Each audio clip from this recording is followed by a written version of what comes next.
Good morning, everybody, and welcome to this morning's session of the Stroud Local Plan. It's 9:30, so we will start today. This morning, we're going to be looking at matter 6F, which is the Berkeley cluster. Before I begin, can everybody hear and see me okay? Just nod. Yep, thank you very much. So I am going to be leading this session today. I am one of the inspectors who've been appointed by the Secretary of State to examine the Stroud Local Plan. My colleague Yvonne Wright will not be here today. Representing the council at this session, I believe we have Mr. Russell, Mr. Ridley, and Ms. Johnston. Is that correct? Good morning, Inspector. Yes, myself, Tom Ridley, Mark Russell will be attending this morning's session. Helen will be attending this afternoon's. Okay, thank you for that clarification. And then in terms of other participants, I am not going to go around the list of everybody. I'll just ask if you could introduce yourself when you speak for the first time. But I believe we do have a couple of changes to the published programme. We have Mr. Lewis instead of Mr. Jones, I believe. Morning, Inspector Lucas. Yeah, Sean Lewis, Associate at Savills on behalf of the Berkeley estate. Thank you. And I believe we also have Councillor Green instead of Councillor Jones as well. In fact, I can't see Councillor Green on the screen, so perhaps he'll join us later. Okay. So in terms of housekeeping, you should have received a guidance note on the virtual hearings protocol, but I'll just briefly go through the main points. I should imagine most of you have already been in the session, so I'll keep it brief, but I will go through them just in case. Microphone and video. There's not many of us in the session today, so I'm quite happy for you to leave your video on during the session, but if I could ask if you switch your microphone off while you're not speaking, just to reduce background noise levels whilst we are discussing matters. We have the hand raise function. So if you would like to speak, please raise a hand and I will bring you into the discussion. And if you could make sure once you have said what you want to say, you could just put your hand back down again, and then it stops me from coming back to you and asking you what you'd like to say all the time. Adjournments and resumptions, we'll see how we get on this morning. We may have an adjournment. I'll see just how much progress we make getting through the questions. But if we do have one, if you can just remain logged in and then rejoin when we start. If there are any problems with technology, please do let me know. It quite often helps if you can just leave and then rejoin, and then that normally fixes the problem in time-honoured fashion. Switch it off and switch it back on again. If that's not successful, then please do let the programme officer know and they will try and assist you rejoin the meeting. During the proceedings, you might find that I'm not looking at you while you're talking. It's not because I'm disinterested, it's purely because I'm taking notes for the purposes of taking down what's being said at the time. The hearings are being live streamed to YouTube to enable discussions to be accessible to all. In terms of the format for today, we're going to work through the published matters, issues and questions. Might not cover all of the questions that are listed because it may be that I've got sufficient information in order to come to a view on that particular point. Just a reminder as well, we have read the representation statements and other relevant material, so there's no need to go into great lengths repeating what you've submitted. That should be taken as read. The sessions will be fairly informal, but will progress under my guidance. And obviously that will assist us in reaching a conclusion on the matters identified and the issues of soundness. Okay, so we shall start with the agenda. Unless there are any questions, Mr. Partridge, I can see you have your hand up. Thank you, ma'am. I'm trying to get my video to start, but in the meantime, with the sessions that were cancelled yesterday and the previous day, when are they going to be rescheduled for? I will need to have a discussion with my colleague about that, but as soon as we come to a sort of decision, and obviously we'll need to discuss with the council as to everyone's availability, but we will look to do that as soon as practically possible. And is that likely to be sort of June, July at the end of the currently programmed sessions? I don't mean to push you, but yeah, probably, because there's I mean, I appreciate it's unfortunate really, but there's sort of a logical order that we've arranged the sessions in, so it's sort of like a natural progression through them. So it will be as soon as possible, but in terms of slotting things in, it just depends again on availability. So I appreciate that it's probably frustrating. I can't be more definite than that at this time, but it's purely because I need to liaise with my colleague and Sure. other parties. Okay, thank you, ma'am. Okay, thank you. So we will start with the first site, matter 6F, which is Local Sites Allocation Policy PS33, northwest of Berkeley. So the first three questions are really sort of asking the same sort of thing, and I appreciate that the council has the position that you don't want policies to be too specific about requirements in terms of open space, and I believe your approach is to essentially leave it to the planning application stage, where you would discuss with the applicant at the time as to what the specific requirements for these sites would be. Is that a fair summary of the council's position? Yes, that is correct, Inspector. Just to comment on PS 33, which we're on. Bear with me a second. Sorry, I've got multiple screens. In terms of PS 33, this site has got full planning permission now and is actually being built at the moment. So we've requested to have this one removed as an allocation and not go through it on that basis. Okay.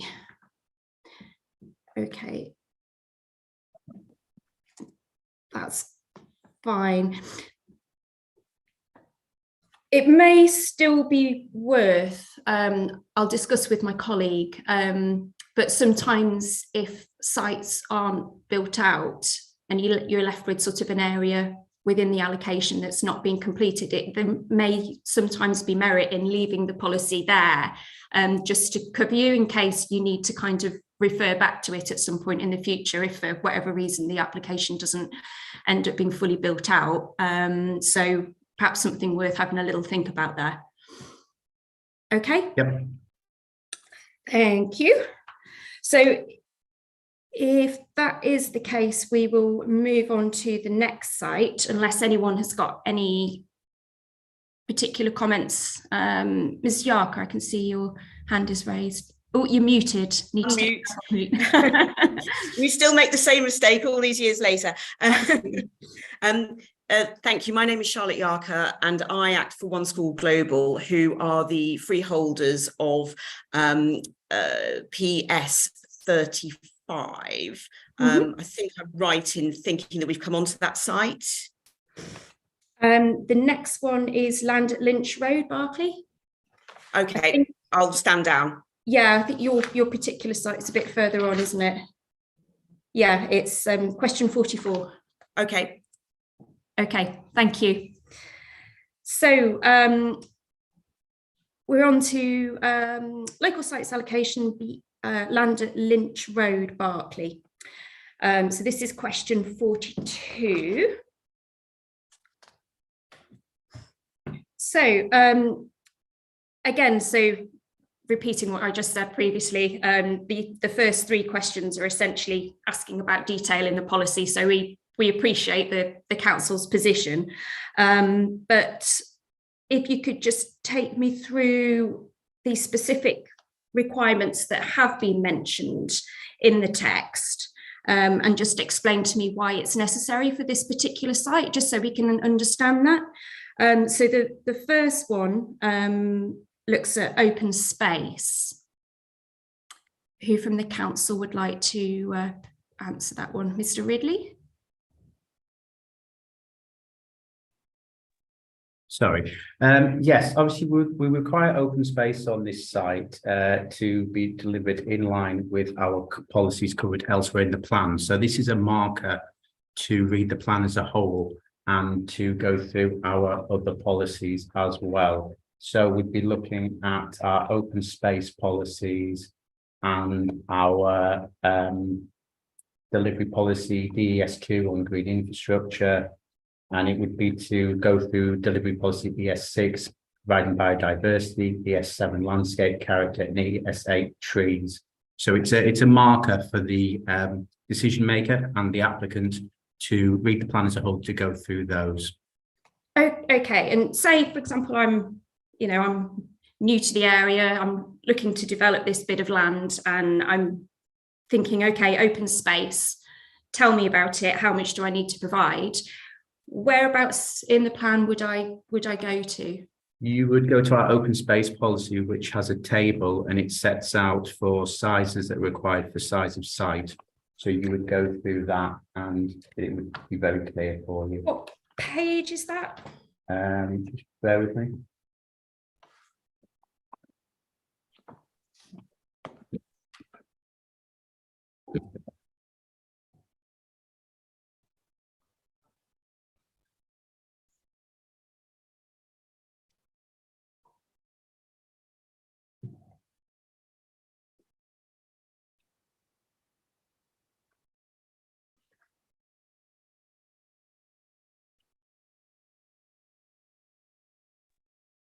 If it will assist, Sorry, it's yeah.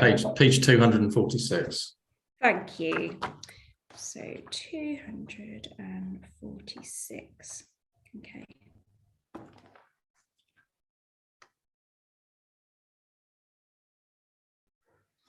Okay.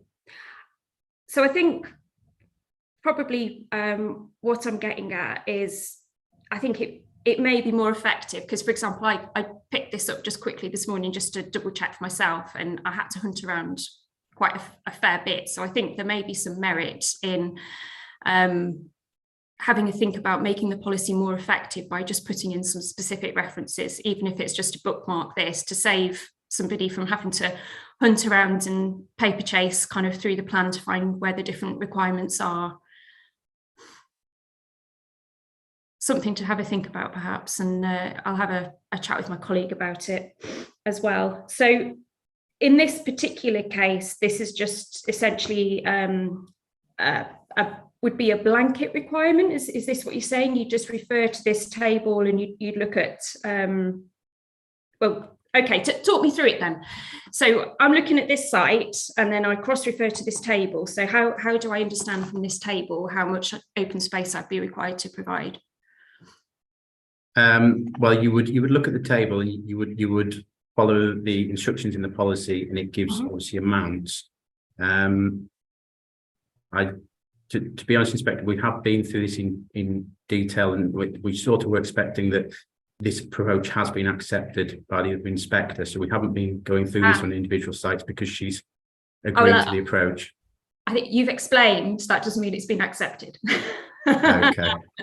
So that is something that we will be discussing, but yes, just because something's been explained, that doesn't mean it's been accepted. So, okay. Can I just come in there? Sorry, just then very briefly. So we would get a planning application. We would look at the housing, the mix of housing to determine the likely population, people residing on that site.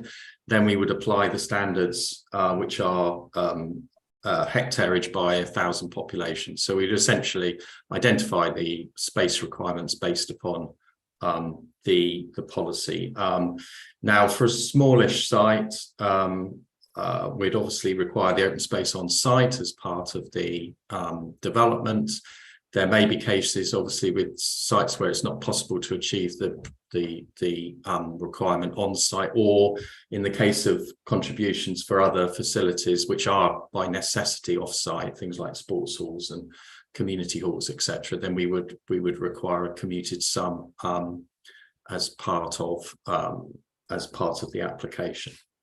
So in terms of bookmarking, just so that I'm clear, are you saying if we refer in the supporting text to open space in accordance with delivery policy DHC7, then that's what you're looking at, or are you looking to explicitly identify the amount of open space and the contributions? Because as my colleague has said, I think our position is that would, if you took that approach for every single allocation policy, you'd essentially have to rewrite the policies. You'd have to include a number of criteria relating to all of the types of normal requirements you would get on a site. I mean, I've seen many local plans that simply list the small sites that are allocated with no reference to any specifics. Simply, you know, a site for 20 dwellings just says site for 20 dwellings, and that's essentially it. And you have to,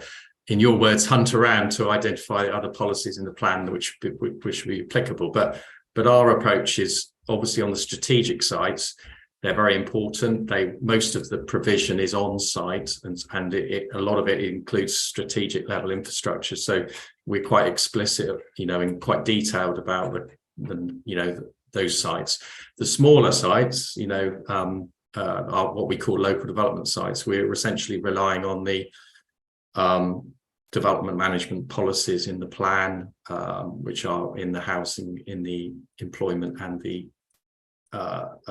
environment sections, which provide a lot of detail around the requirements. So I think I'd be looking for some guidance as to the extent to which you want what exactly you're referring to when you say bookmark. I mean, we're happy to look at that issue, but we're just because the implications of that for a very large number of small sites, we'd like to understand how that would be delivered in practice. Thank you. Yeah, I mean, appreciate your point about other local plans. Obviously, from our perspective, we're just trying to ensure that this particular one is effective. Personally speaking, I prefer things to be specific, because I think that helps applicants and I think it helps decision makers. What I will do is I need to have a chat with my colleagues. Obviously, it's a joint decision, so we should do that and come back to you. So it's just a question of making sure that the policies are as effective as possible, essentially. Obviously, once these sessions are complete, we will go away and have a discussion about that. But it's something to bear in mind, that I think probably the more specific you can be, the more useful. I think just to expand on the example I gave on open space. So, for example, I think we've agreed with the inspectors that we will refer to approximately for all of the allocations, apart from the AONB where there's a specific environmental limit. So if let's say, for example, we had a development, we had a site where well, let's take this site, the Lynch Road Berkeley, 60 dwellings. If we received an application for 60 dwellings, then obviously, and depending upon the housing mix, we would be able to calculate a different population than if the site came forward for, say, 55 or 53. So if you did a different calculation based upon a different number of houses and a different mix, you would come up with a different open space requirement because the standards are based upon population. So we couldn't, in my opinion, we couldn't be specific about the exact amount of open space to be provided on site, because that very much depends upon the exact. You may even get 60 dwellings with one type of housing mix and 60 dwellings with a different housing mix, and they will achieve different numbers of people on site and therefore different open space requirements. So if you took 60 and you did a calculation based upon, I don't know, 2, 3, 4 bedroomed houses, you would get a different open space requirement than if you had a development which had 4 and 5 bed houses on it. So you see, you get into problems if you try to be too specific at this stage. You get into problems later on, and in my opinion, you reduce the flexibility for the market in terms of determining the exact housing mix on site and the exact layout. But that's just one example. But I understand the point you're making. Thank you. Yeah, there's always the fine line, isn't it, with local plans, that you have to have a degree of specificity in there, because otherwise, you know, for example, if it lands on my desk as an appeal, I need something to refer to in the policy. But then also you do need a degree of flexibility. That's obviously something as both dealing with Section 78 appeals and local plans we appreciate quite readily. So it's making sure that there's flexibility without it being too wishy-washy, essentially. Okay, right, so the next question, we're looking at structural landscaping. So if you could just explain to me about structural landscaping with regards to this site, what's required, how is it justified?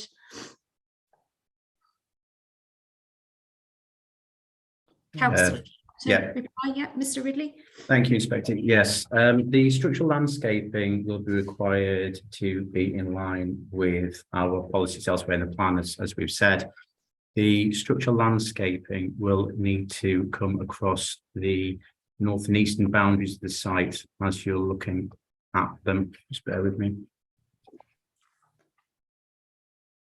So the structural landscaping obviously is to integrate development into the landscape and not increase flood risk, and it will, in line with our policies, come along the northern and the eastern boundaries.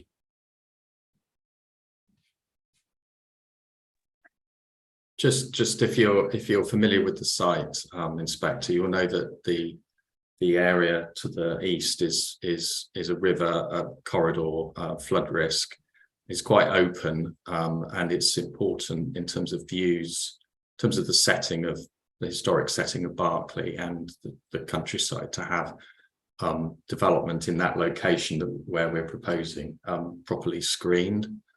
There are trees and hedgerows in that area, but the nature of the development proposed would extend the development further north out of the sort of area which has got established trees. So there would need to be some enhancement of the tree belts in the area, and I think as Tom has already said, it's important in terms of the flood risk issues to ensure that we've got suitable barriers and mitigation measures in place, and obviously structural landscaping and tree planting, etc., plays a part in that. Thank you.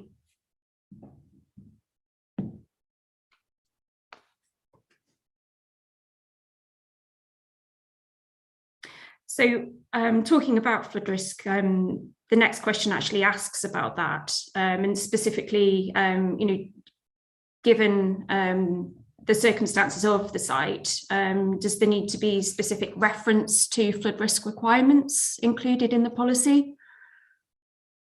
We think that it's covered as it is because it indicates that the decision maker or the applicant will also go to policy ES4, which covers what we'll expect. In terms of the site, the eastern side is all in flood risk level 3, so it is clear that that should be avoided, and the building envelope should be to the west of that. So we believe that the flooding is covered in what we have in the policy and covered elsewhere in policy ES4, and the approach across the board is supported by the Environment Agency. Thank you. Sorry, Inspector, may I just so I had my hand raised earlier on for sorry. that's okay, that's all right, don't take offence, that's fine. It's Stuart Rackham. I'm the planning consultant from Rackham Planning, acting on behalf of the owners of the Lynch Road site. So I suppose the point I was going to make now, which I think does relate back to the earlier point about the specificity, how specific the policies are. I think as a natural, when if we come forward, and when we come forward with this application through the normal development management process, yes, it does help to have policies as specific as possible. But equally, there are dozens of other markers, and every application will have to go through every policy. So that would be the open space, the flooding.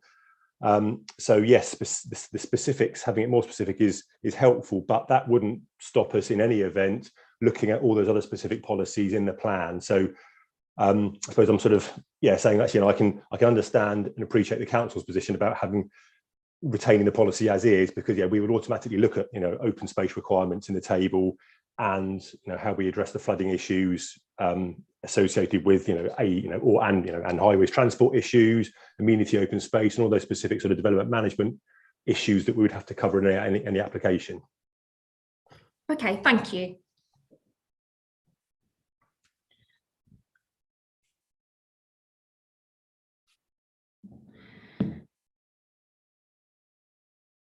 So looking at the other representations regarding this site, there's concerns that are being raised regarding traffic impact and the availability of local services and facilities. So have these factors been suitably assessed as part of allocating the site? Yes, Inspector, we believe they have. In terms of local services and facilities, they've been picked up at various stages of the plan, including in our top paper, which sets out fully what we did in EB9. That's been various selection processes there. There's also our sustainability appraisal as well, and we've responded at every stage of consultation to concerns. In terms of traffic, we obviously are not the Highways Authority. We consult with the County Council. They have no concerns or objections on this site in terms of traffic. We obviously do wider assessments on major junctions, which we haven't picked up any issues either. So we believe all the issues that have been raised have been responded to. Okay. Could I just add that if you've been to the site, you'll know that it's easy walking distance of Berkeley town centre, with a range of facilities and services there, pavements, etc. So we believe it's a good location in terms of sustainability. Thank you. Okay. Mr. Rackham, your hand's up again. Yeah, sorry. Yes. In the top left-hand corner, so doesn't actually go to that. I'm hidden. Apologies. It's just to sort of endorse, just to back up the point that the council have made, that as part of the allocation, we've done some initial scoping work of the highways in terms of visibility and the speed surveys of the access. We can deliver a safe, enhanced use of that existing access without any adverse highway safety impacts. So having done that initial scoping exercise as part of this, we're happy when we come forward with the application that there's not going to be any objections from the Highways Authority on that issue. Okay, thank you. Right, so in that case, we shall move on to the next site, unless anyone's got anything else they would like to say. No. Okay, so we shall move on to PS34, which is Sharpness Docks. So the first question looks at the 14 criteria that are listed on page 172 of the plan. So just asking, are they justified by robust evidence, and are they sufficiently clear in their detail? So perhaps the council, you'd just like to talk me through the criteria and why these particular ones are there, and the need for them, essentially. Thank you, Inspector. Yes. So just a little bit of background. Sharpness Docks was an allocation in our current adopted local plan, which went through examination in 2014, adopted in 2015. The owners of the site, Canal and Rivers Trust, submitted an application, an outline application in 2017, and the applicants have been working through the various criteria with obviously all the statutory bodies. And in April, a report was ready to go to our Development Control Committee with an officer recommendation for approval. The report was withdrawn because we were waiting for a report from the district valuer on viability, and we'll come on to that no doubt in a minute. But in essence, what we have here is a site that's gone through the local plan examination previously. It has gone through a planning application process, and the council's local planning authority, or at least the professional planners in the planning authority, are happy that the development is in accordance with the policy. Now, the policy, it's a very interesting site. It's not a typical housing site. This is a regeneration site. It's very key to the objectives of the local plan in terms of regeneration within the Berkeley Sharpness area. There are obviously some key challenges. There's lots of brownfield land here. There's the proximity to the Severn Estuary. There's which obviously has both ecology and flood risk issues associated with it. So the main purposes of the criteria are to, one, set out the various ingredients or the elements of the regeneration. So without repeating the policy, housing, leisure and tourism related development, and employment uses. So the criteria that flow from that are partly to satisfy the policies of the plan to ensure that development is acceptable. So there are the normal requirements you would get for housing in terms of open space, landscaping, contributions for education, affordable housing, etc., etc. But there are also some specific criteria around addressing flood risk issues, addressing impact on the Severn Estuary, and also references to contributions to various transport elements, obviously public transport, but also the intention to improve bus services, traffic calming measures, and various highway matters, which we've discussed both at the strategic infrastructure transport sessions and the local transport sessions. In a nutshell, the habitat regulation assessment, both the strategic one carried out for the local plan and the site-specific HRA undertaken for the planning application, are supported by the Environment Agency and Natural England. The SFRA 2 and the flood risk assessment work carried on site is supported by the Environment Agency.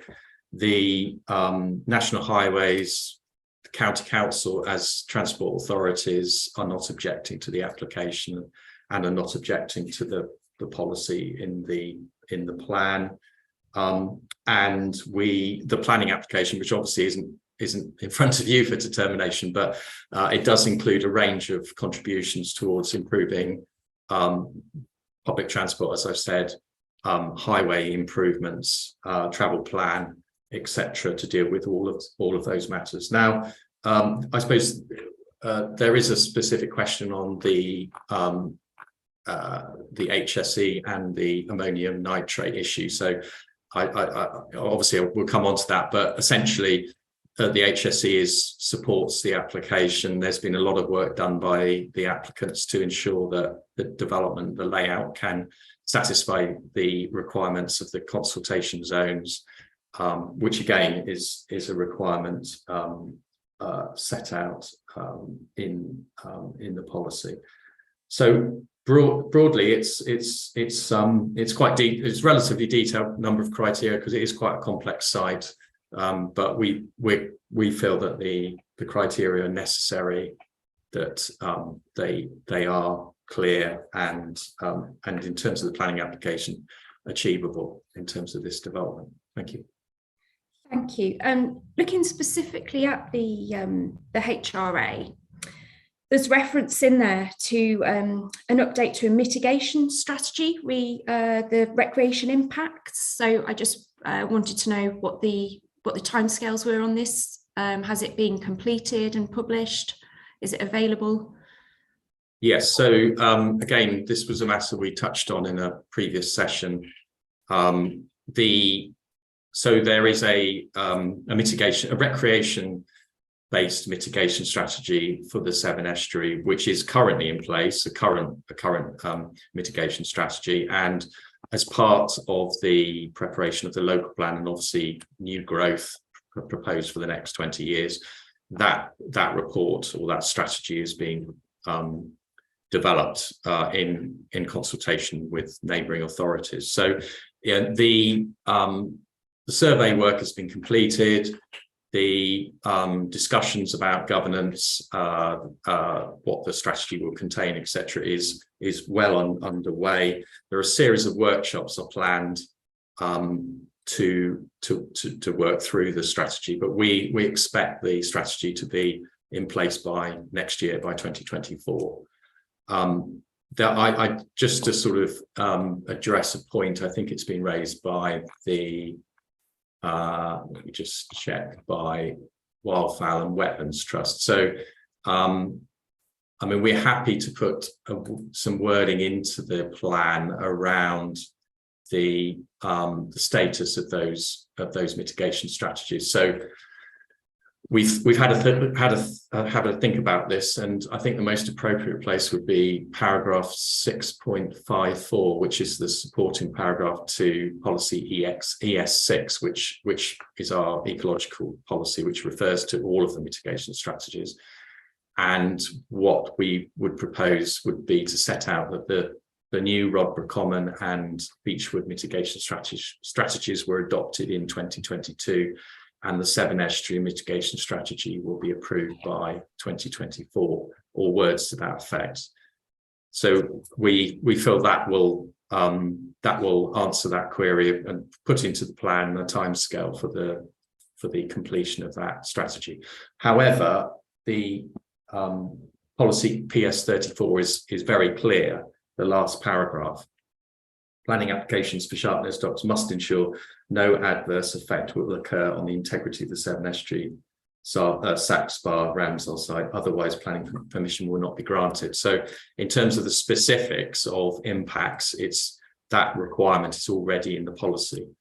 And I should say that, and I'm sure the Canal Rivers Trust will come in at some point to talk about their involvement in the site. They have undertaken a site-specific HRA, and again, that has been essentially signed off in terms of impacts, including recreation. There are a number of measures, on-site measures, which are proposed in terms of I'm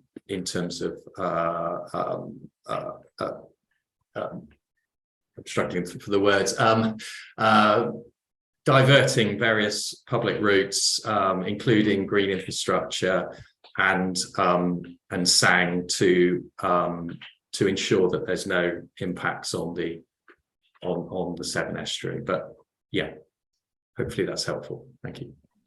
I can see your hands up, Ms. Smith. I just want to finish this particular line of questioning before I'll bring you in. Just while we're talking about sort of the policy wording in relation to the HRA.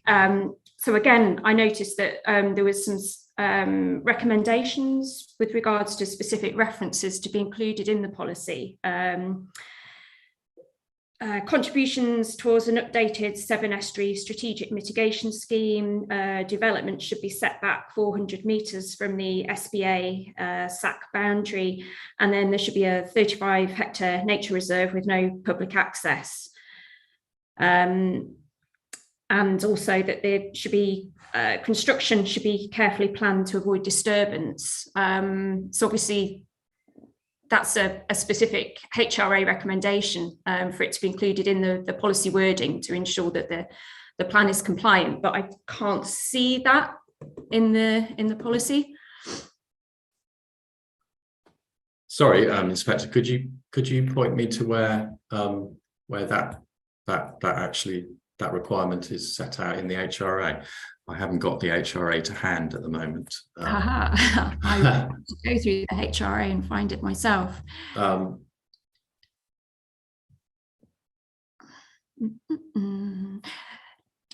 There are basically some recommendations in there to be included in your policy wording, which I cannot see. So what may be useful. Should we take that away to have a look at it? Take that away to have a look at it, and then come back to us. But obviously, in the case of HRA, that is something where we would be quite keen to make sure that what's being asked to be included is within the policy quite clearly. Okay, Ms. Smith, thank you for your patience there. Well, that's fine. I wasn't expecting to speak so soon, actually.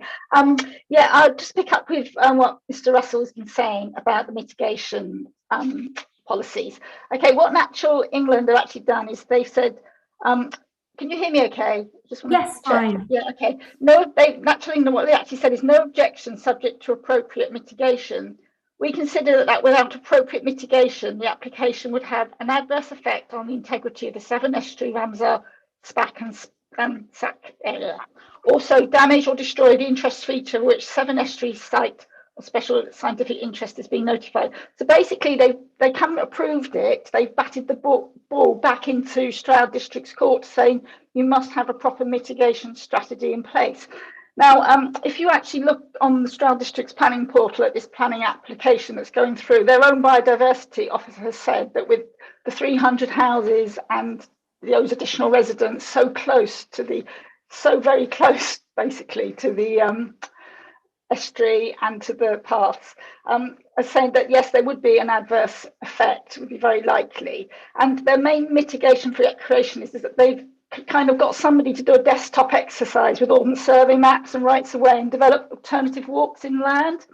Now, they didn't actually truth walk those walks until recently, but the trouble is with those walks is basically one of them was actually in PS46, which is the first phase of PS46. The others are all within the second phase of PS36.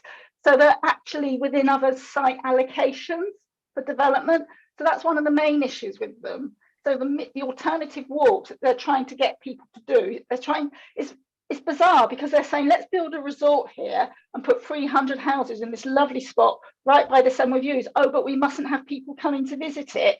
So we've got to keep people away. There's just so much tension there. And it doesn't make sense. But basically these walks, I've walked them all. I did one 2 days ago, the one that supposedly has 7 views. It doesn't have 7 views. You can look on the map. There's a little bit where they take you up the road to get a small glimpse of the Severn at the end of the road, I mean, for a gap. So these are inland walks. The fields are all ploughed up. It's just basically farmland in winter, which is when they're trying to avoid the roost, the high tide roost, the wintering birds particularly. So the walks need to be accessible in winter. And in winter, they're muddy now, some of them. They're just muddy. I cannot see. I mean, this is just a whitewash, honestly. So on the basis of these walks, they say we've truth walked them. We say in the walks would have no impact on the Severn Estuary because they're so far away from it. Well, fine, but nobody is going to be doing these walks.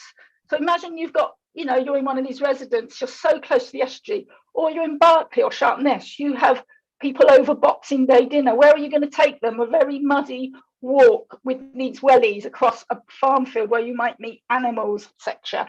Or are you going to go down to the canal or the estuary? It's a no-brainer. I mean, it would be laughable if it just wasn't so patronizing, but somebody's wasted money on this and that it's been approved. It's just unbelievable. I mean, on one of these walks, my walking companion rated it 0 out of 10, and that was on a nice day.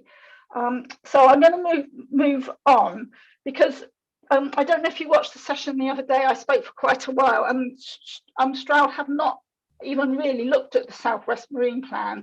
They haven't applied the policies, and that is actually required by law, and they haven't done that at all.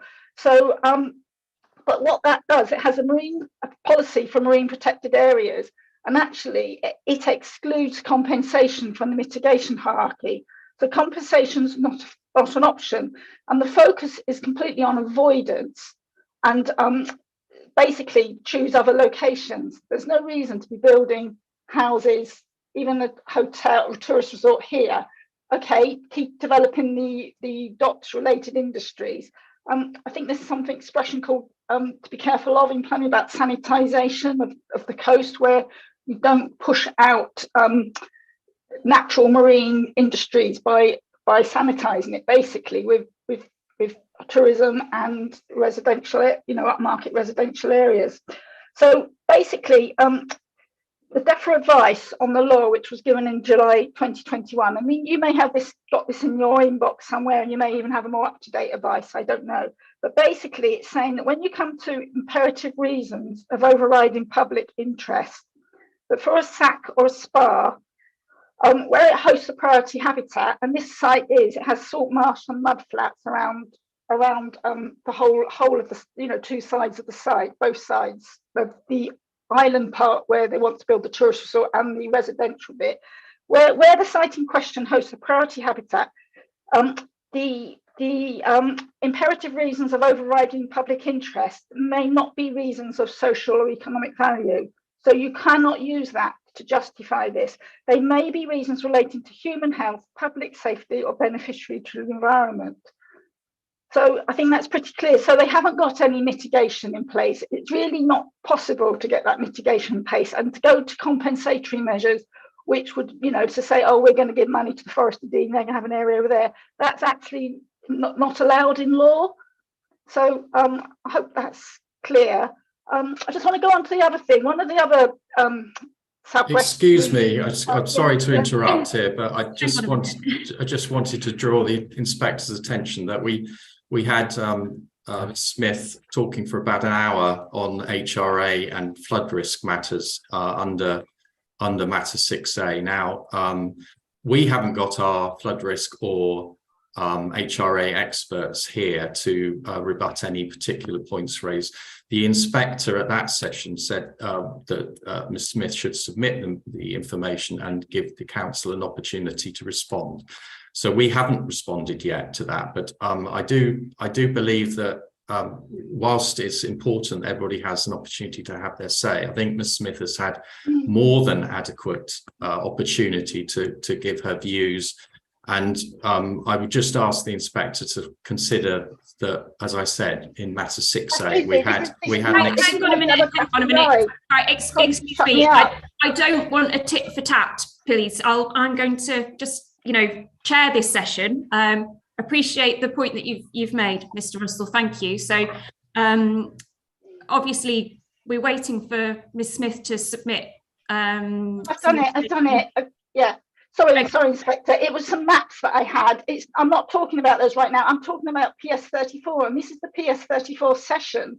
And I'm sorry if he feels he hasn't got all his team here. It's fine. You don't have to justify yourself. You just expressing. I have submitted those maps. There were some diagrams, and they were. I talked for an hour about the 7. Now the 7 is hugely important. We've had days and days of these, and the only time we've talked about it before now is that 1 hour when I spoke. I don't think that's disproportionate, and I laid down some general principles so that I wouldn't have to repeat them today and in the PS46 session that will continue. So the points I want to make now I haven't made before, and I want to make them now because they're about PS34. And I'm sorry. Yeah, can I carry on, please? Yeah, you don't have to apologise. It's fine. Go ahead. Okay, yeah. So basically, on the South West Marine Plan, one of the policies is the seascape and landscape policy. That says proposals should ensure that they are compatible with their surroundings and should not have a significant adverse impact on the character and visual resource of the seascape and landscape of the area. So if you look at the area, it's really not built up between Severn Beach and Gloucester. Even places like Lydney, Thornbury, Frampton, they're all set back away, and it's mainly a flat landscape. There's a small settlement at Newnham on the cliffs, obviously, because that's fairly safe from floods up on the cliffs. And then we got this bit of high ground here. And I'm just going to dip down so you can see, because this is the site behind. So these fields that you can see here, those are the fields where they want to build the residential part of this housing. Okay, so this was taken on my phone. It's just a picture taken on my phone a few days ago from the other side of the river. So this is the view that you get from the Severn Way on the other side, and from the railway line, which is an important railway line. It's a sort of a tourist entry into Wales, going from Gloucester down to Chepstow. So this site, the fields, you can see for over a huge area, and you've got Slimbridge just literally 1.5 miles away up the road. It's a flat landscape. The island bit where the trees, they want to cut down a lot of those trees. You can see that for miles as you walk along the canal path, because of the way the canal path bends. You can see it for miles. And I don't know if you yourself or the other inspector, if you went together to see to the canal path here, but these fields, they basically, they tower over that canal path marine area. It's going to be very impressive. And I also think, well, the Canals and River Trust, they have some might. But if a normal farmer came forward with fields like this and said, I want to build houses, it's just incredible to think that this would be allowed. So I'm just going to go and say that, Stroud have built the things that have been here. The Vindicatrix camp that used to be here, it wasn't a holiday camp. It started as a wartime training camp for the Merchant Navy, because they had to move that from the Thames estuary to somewhere hidden from bombers and safer. So that's why that was there. It wasn't a holiday camp, as the council like to make out. And it's now grown over and become wooded. It's sort of gone back to nature, and people locals have seen otters in the marina there, in the old dock area, which is nice and peaceful. So as well, a lot of birds. There've been otters there, and I don't think the council have picked up on any of this. So the things that we have there, the Indicatrix camp, the power station, the docks, they all had to be by the water, obviously. They had to be by the Severn. The power station uses the water for cooling. So, they had to be there. But look at the wisdom of the past. People have not built in this area, and now we've got this lovely, fairly pristine stretch of unurbanized, what is effectively considered coastal, and they want to build houses right by the edge of it. So I just want to talk about also public access is protected by the South West Marine Plan, and the Canal Rivers Trust. I mentioned that they were likely to do this in my written submission, and now it's happened. The Canal River Trust recently closed a footpath that goes through the docks. So that's caused much upset to locals. So we're going to face here a choice between access by public access and nature. But that is a false tension that's been created, because the choice should be whether to develop or not to develop adjacent to the Severn.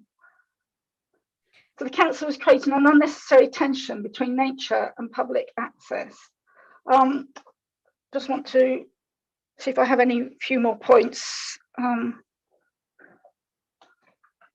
I also think that there's a real worry here that these houses some of them quite a lot will become Airbnbs. We're seeing quite a few of the older houses around Berkeley becoming Airbnbs. So the idea is to provide housing, but in a location like this with a view, that's inevitable. I also want to mention that there's Japanese knotweed, and I know this because I actually reported some of it to the Canals and River Trust in 2015. There's Japanese knotweed against the high bridge structure. So I don't know in terms of the building work they intend to do on that. They have sprayed and got rid of it, but it doesn't mean they've got rid of it, as you know. There's also that would be a matter for a detailed planning application. Yeah. Really okay, but it's just going on. I just want to come on to cost then, because there's also Japanese knotweed in the marina expansion area and in the tourist accommodation area, where they moved a lot of sludge from another site, and then they had a big outbreak of it. And they know this because they've had to spray. So the reason I want to mention that is because I just want to go on to the planning thing on the viability, because if you the policy PS34 and the Canal Rivers Trust, what's it called, SOCG, says that infrastructure contributions will be provided towards education provision. But if you actually look on the Stroud Planning Portal and the Development Control Committee's report, The applicant is Can basically. I just stop you there, Yeah. because we need to make sure that, because obviously the planning Yeah. application isn't before me. I'm here I looking. know. So Okay, well, that's could, a separate issue. okay, could I say, I just want to say then, could you ask the question about, is that still the case, that they want to pay contributions towards education in the library, and are they still going to meet their affordable housing commitments? Well, because again, that's a matter for the planning application, so that's not something before me. So you'd need to direct that to the council in a different. Okay. What I'm saying is that then there's a mistake in policy PS34 and the SOCG, because they're saying they would make contributions towards education provision, but actually in the planning thing they're trying to wiggle out of that. But the plan before you still has that in. Well, again, that's an issue for the planning application, because quite often when you have policies in a local plan, they have various requirements, but then when it comes to dealing with the planning application, they have to take in a variety of issues, and things might not always be viable. So that's quite normal, that there's some discussion. I just want to make that, obviously you understand I'm not a planning professional, so yes, no, that's fine. Okay. And I think I'd like to bring in some other voices now. Okay, that's of course. Thank you very much. Thank you very much, Inspector. Okay, thank you very much. Just while, do you want to put you? Thank you. Just while it's in my mind as well, Mr. Russell, whilst you are looking at the HRA and potential additional wording that needs to be added in or not, one of the other issues I picked up was the mention of a sang, which was associated with the site and diversion of the Severn Way from the current promoted route. So if you could look into that as well, because again, if that is something that's HRA related, then we would really look to have that added into the policy if that is the case.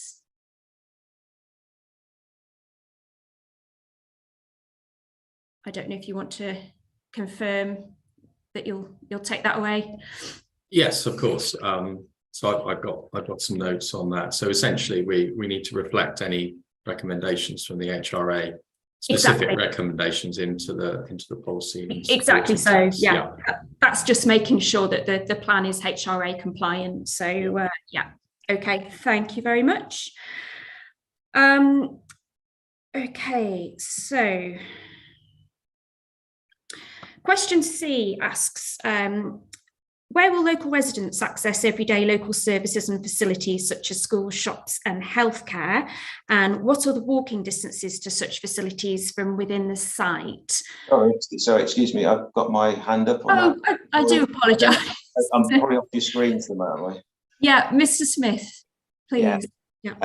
Yeah, sorry, it's Philip Smith. I'm Planning and Development Manager at Canal and River Trust. So obviously we're promoting this site. I just wanted to come back on a couple of points. I'm not going to get the particular Councillor Green's, Councillor Smith's always raised. I think it's right what you're saying is we need to there's obviously two things that are running almost concurrently at the moment. You've got planning application and the allocation, and we need to stick obviously with the allocation at the moment. Just on the HRA, and obviously we're happy to work with Mr. Russell and the council in amending any wording that's in there, but in the policy. But I think what Mr. Russell did point out is that you will have obviously the site-specific HRA, which has obviously been done for the planning application, which is obviously informs where development can or can't go, and I think it's just making that point that site-specific HRA is the thing that will be the one that actually sort of directs the development on the site. That's what obviously we've been working to. And as I say, I don't think I'll go into most of the specific elements on Councillor Smith's. I mean, points there isn't the tree removal, and I think the one thing to take away is I can't see any. We've submitted a lot of ecological evidence and had lots of discussions with Natural England and the council's ecologists, both on the allocation and also the planning application. And I can't see anywhere that the evidence that we submitted. There's no contrary evidence saying what we've done is in any way incorrect, or the environmental impact assessment we've done is incorrect, or any of the evidence that's been submitted or prepared by the council is incorrect. So I think I'm not going to go into the specific details of walks and tree removal and invasive species, because they're all in the documents that have been submitted, and I don't think it will help you for me to go into those at the moment. But I think it's just we've given all that evidence and no one's produced any evidence to the contrary. And that's my point. I'm happy to leave it there, and you can move on to the next question. Yeah, I mean, as I said to Councillor Smith, the planning application is entirely separate. So the detailed reports that you've submitted as part of that, that's a matter for the planning application. The only thing I would say is, obviously from a HRA point of view, we have to make sure that the local plan has sufficient detail in it to make sure it's compliant with the relevant regulations, which is obviously something that is before us. So hence why we're asking those questions. Okay. Mr. Russell, did you want to come back on the question I was asking about local services and facilities? Yes, certainly. I think it's probably all in our matter statement, but for the benefit of viewers. Anything else you wanted to add? I just wanted to say, obviously, as we have for all sites allocated in the plan, we've carried out a role and function of study of all of the settlements to understand what the facilities and services are available at all of those settlements. And obviously in this case, Newtown Sharpness does, in terms of our role and function study, identifies a good range of local community facilities and services.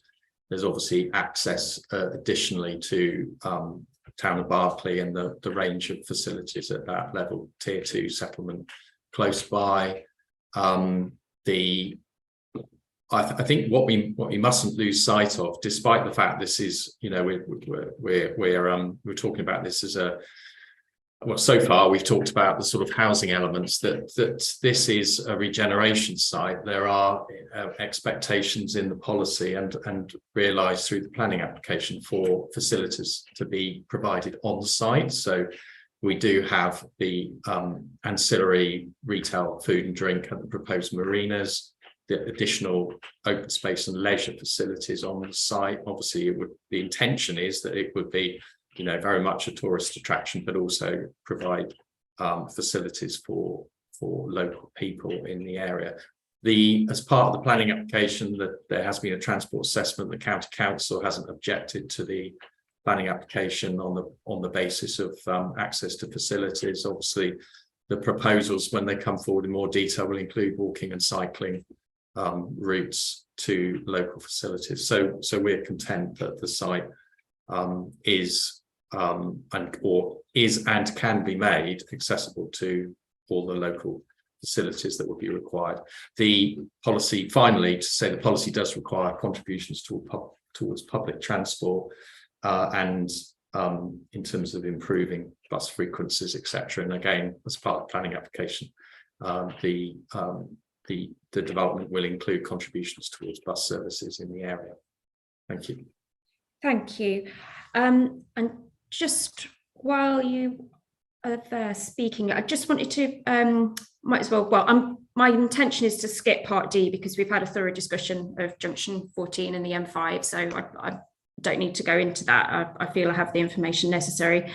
Moving on to E, again, I've got a lot of the information that I need in the written statements for that, but I was just going to pick up on 2 points which you mentioned earlier, Mr. Russell. So one was the ammonium nitrate storage, and then the other one was this point you raised about the viability and this report from the district valuer on viability. So if I could just ask you to come back on those 2 points for me.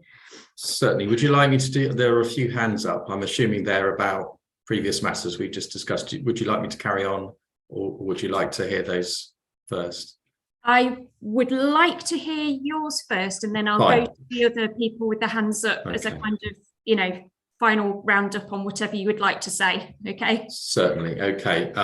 happy to do that. So, so the ammonium nitrate issue is that the HSE has consultation zones around the storage of ammonium nitrate, and the development is proposed to be in accordance with those consultation zones. There have been discussions with the HSE, both in terms of the allocation of the site and much more recently in terms of the planning application. Essentially, the HSE does not object to the development. That the issues associated with the ammonium nitrate and the consultation zones can be and will be resolved through conditions and through management agreement, which is again has been worked on by the Canal and Rivers Trust in association with the HSE. So we believe that issue has been adequately dealt with.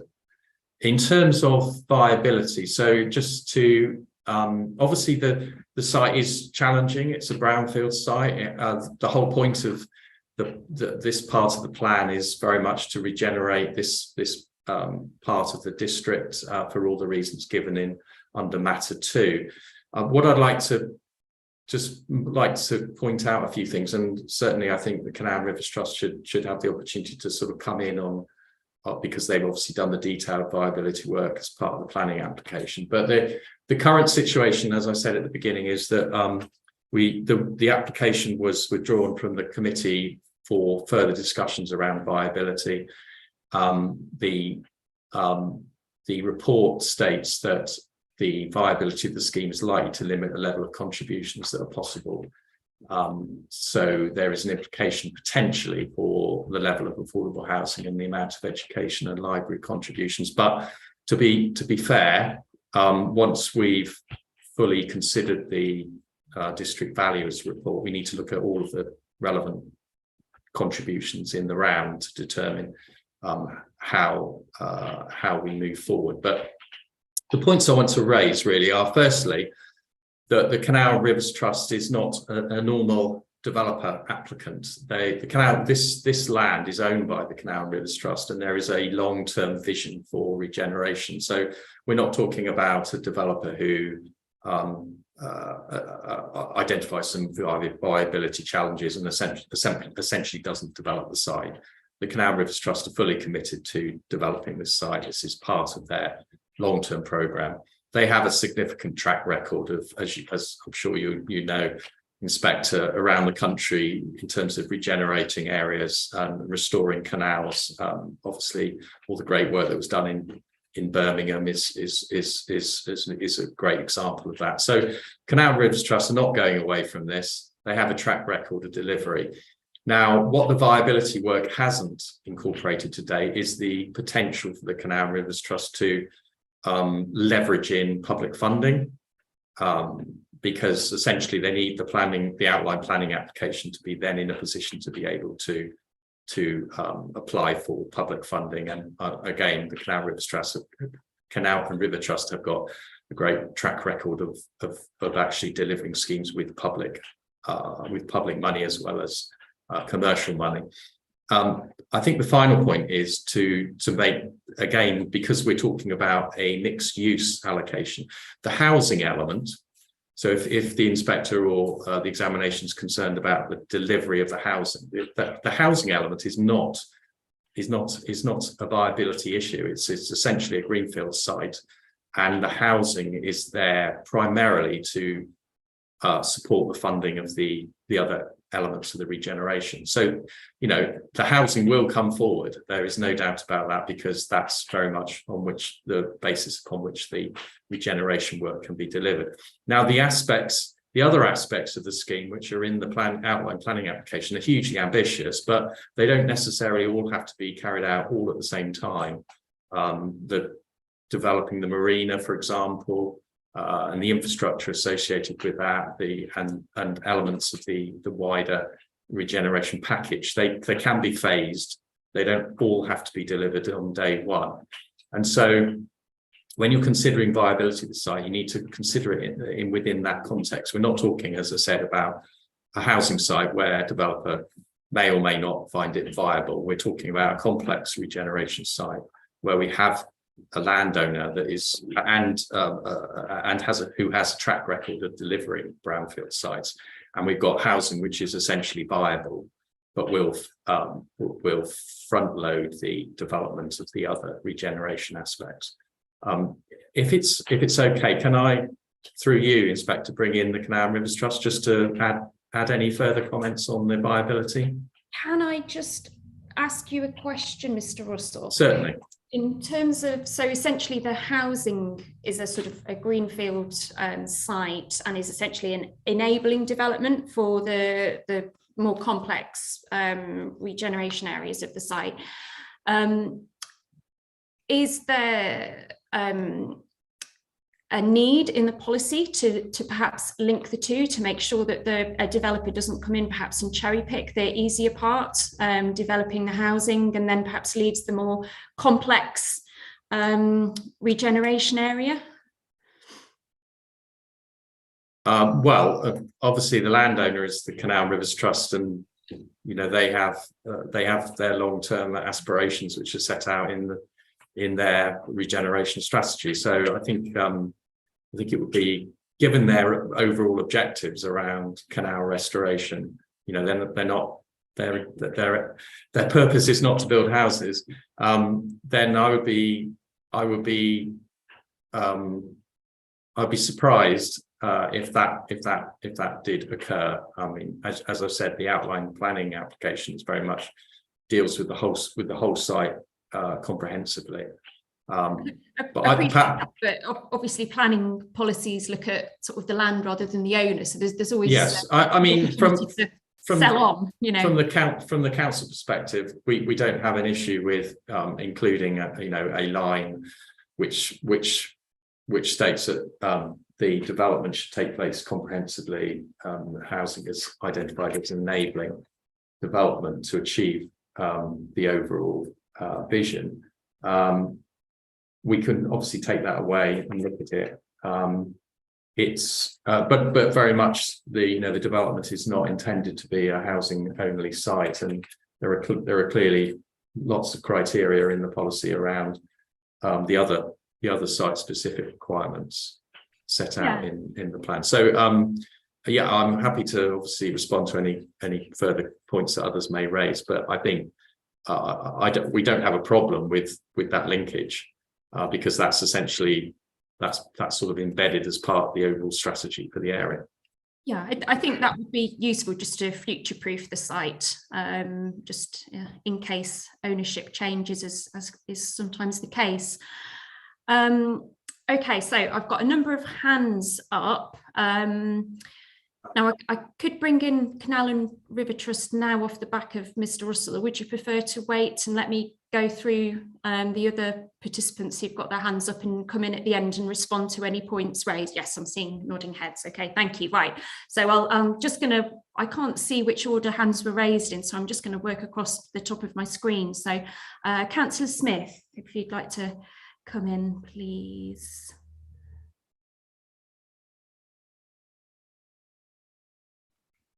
Ms. Smith, would you like to? Yeah.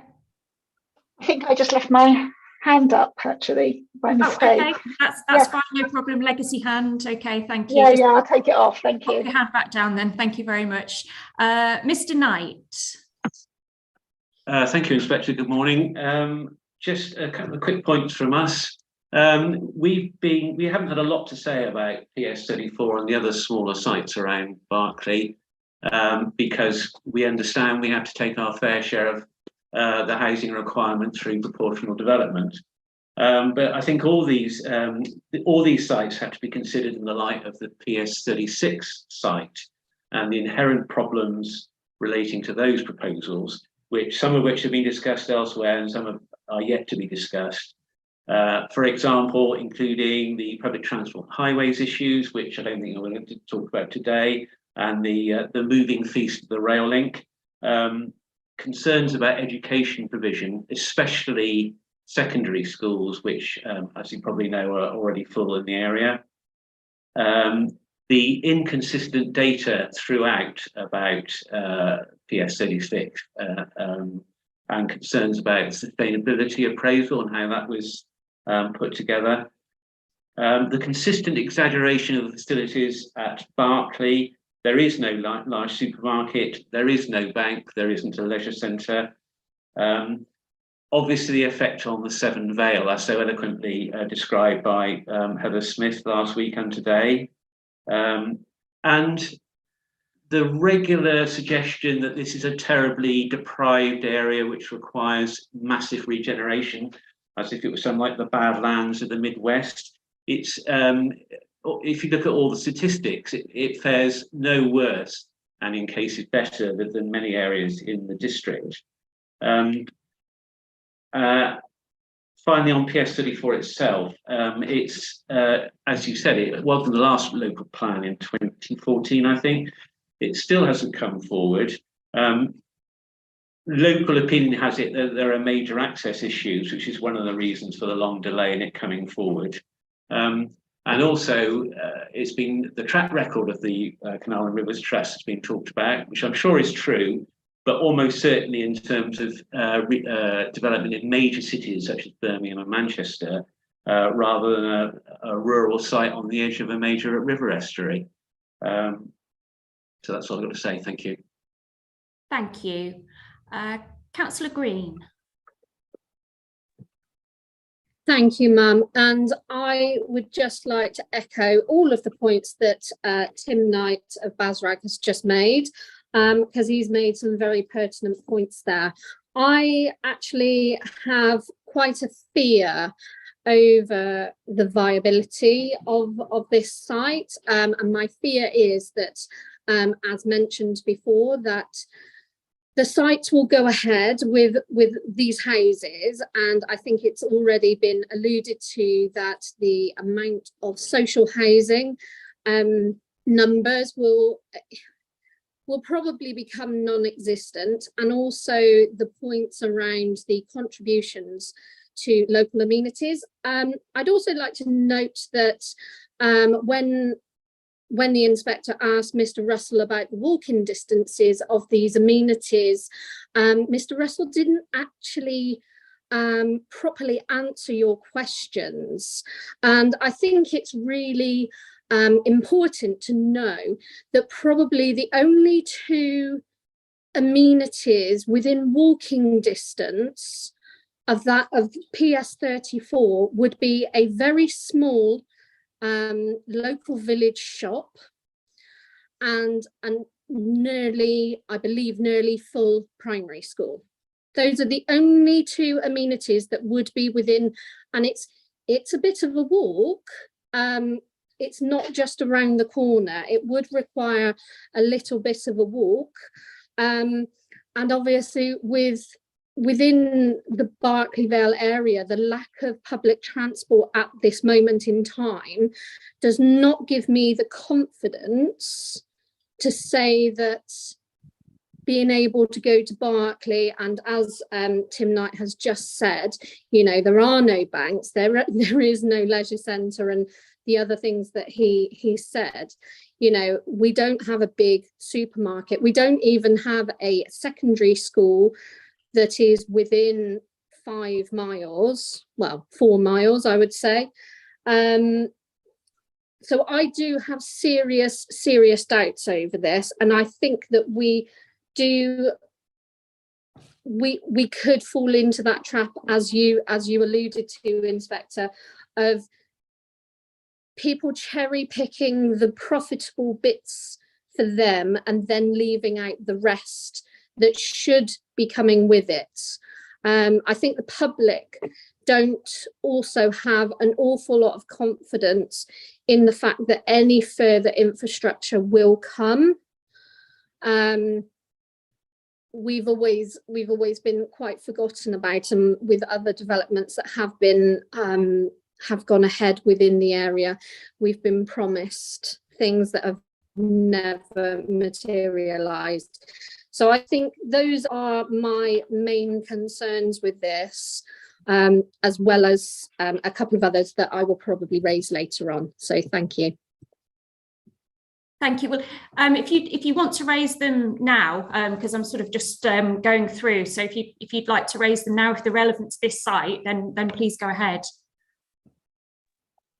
Okay. Well, I think the fact that, you know, within it probably, I suppose some of the points that actually I'm going to make probably relates actually more to PS46, so actually it's probably not relevant. Okay, so I'll leave it there. Okay, thank you. Canal and Rivers Trust. Yeah, thank you.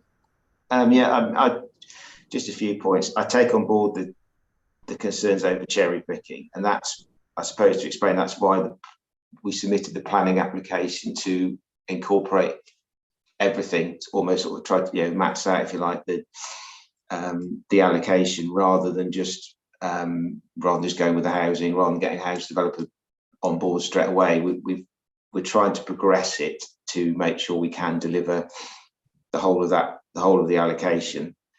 And I think I'd just like to echo what Mr. Russell said in terms of, you know, the Canal River Trust are there for the long term. We, you know, got the docks, they're not going anywhere, and our presence obviously isn't going anywhere. It is a complex site. There are challenges in it.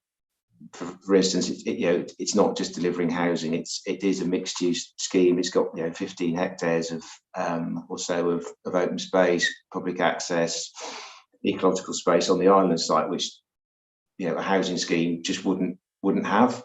You just wouldn't get that. So it's got a lot. If you look at what's in the allocation, there's a lot there.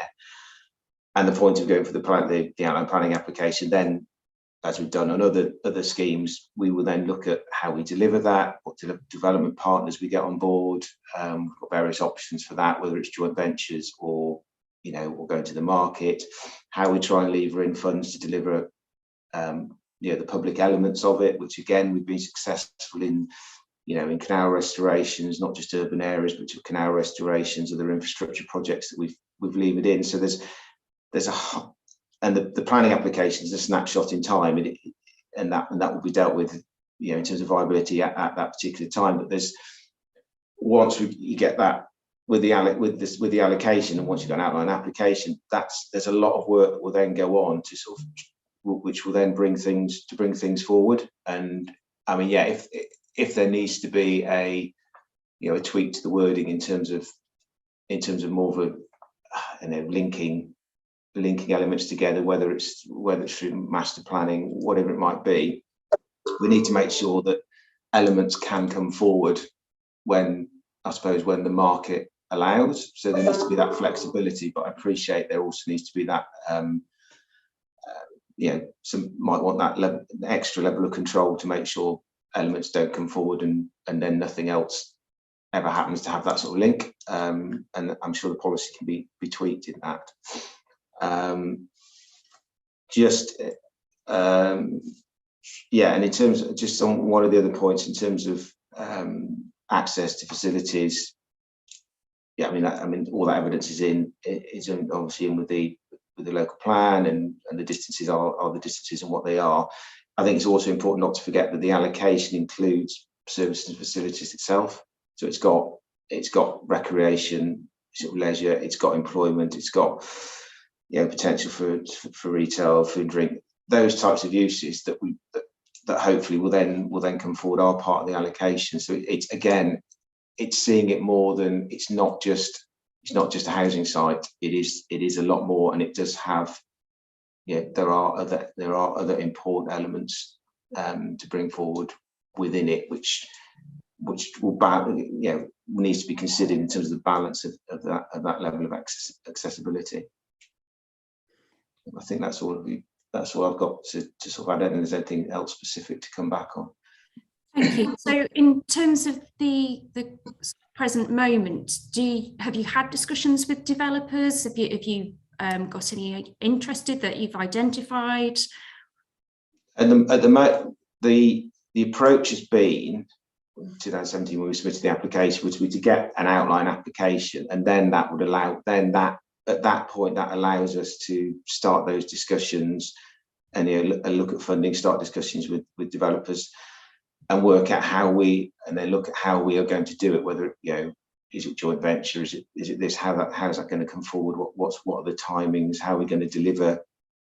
The elements of infrastructure for physical infrastructure for the development, which are going to be needed by various elements within the development. For example, the access, highway improvements, and that kind of thing. There's a lot to sort of work out and get our heads around on that. I mean, there has been interest, certainly from employment. We have had people contact us over the years interested, and the trust position has always been, wait till we've got the outline planning permission, then we know, then we will have the outline consent, we'll have the section 106, and then we'll know how we can deliver things. We don't want, we don't want to say have some of the employment go off on its own and be built, because then you wouldn't be able to take that into account in terms of costs and deliverability. So that's why we've held that back. It's just unfortunate that the planning application, on a couple of technical reasons, it's just taken longer than we'd hoped to get to the position we're now in, where we're fairly close to getting some form of decision. So I suppose sort of one of the points that's been raised in today's session, and sort of by a lot of the representations, are that if the site has been an allocation in the local plan since 2015, why hasn't there been more progress on it to date? So essentially what you just said is you've been working on a planning application for that length of time. Is that sort of a fair summary? Yeah, we submitted the planning application in 2017 for various reasons. We've had to various information dealing with certain issues. It's taken a long time in terms of getting the agreement on issues. We've now resolved all those technical issues. None of the technical consultees have got any issues with the submission, and so it's not an allocation where nothing has happened and for 5 years and is it deliverable then? But there is active work, lots of money being spent by the trust in terms of bringing it forward. The route we've chosen is following the 2015 allocation, is through submission of the outline planning application, just to set those, to give the development specific parameters then to work within. We can start bringing that forward. And if I can just jump in, I'm Catherine Rogers from the Canal River Trust. I've been working on the estate management in parallel with all the planning work, so that we've been making sure any estate management decisions are in line with where the allocation is heading, the wider vision for the site. And obviously it's a live working dock. We have 75 tenants on the site. So obviously trying to align things with how the site operates, and there are conflicts on site with different uses, looking at how we can deal with those, looking at the future management. Ms. Smith, highlighted with walkways through the site.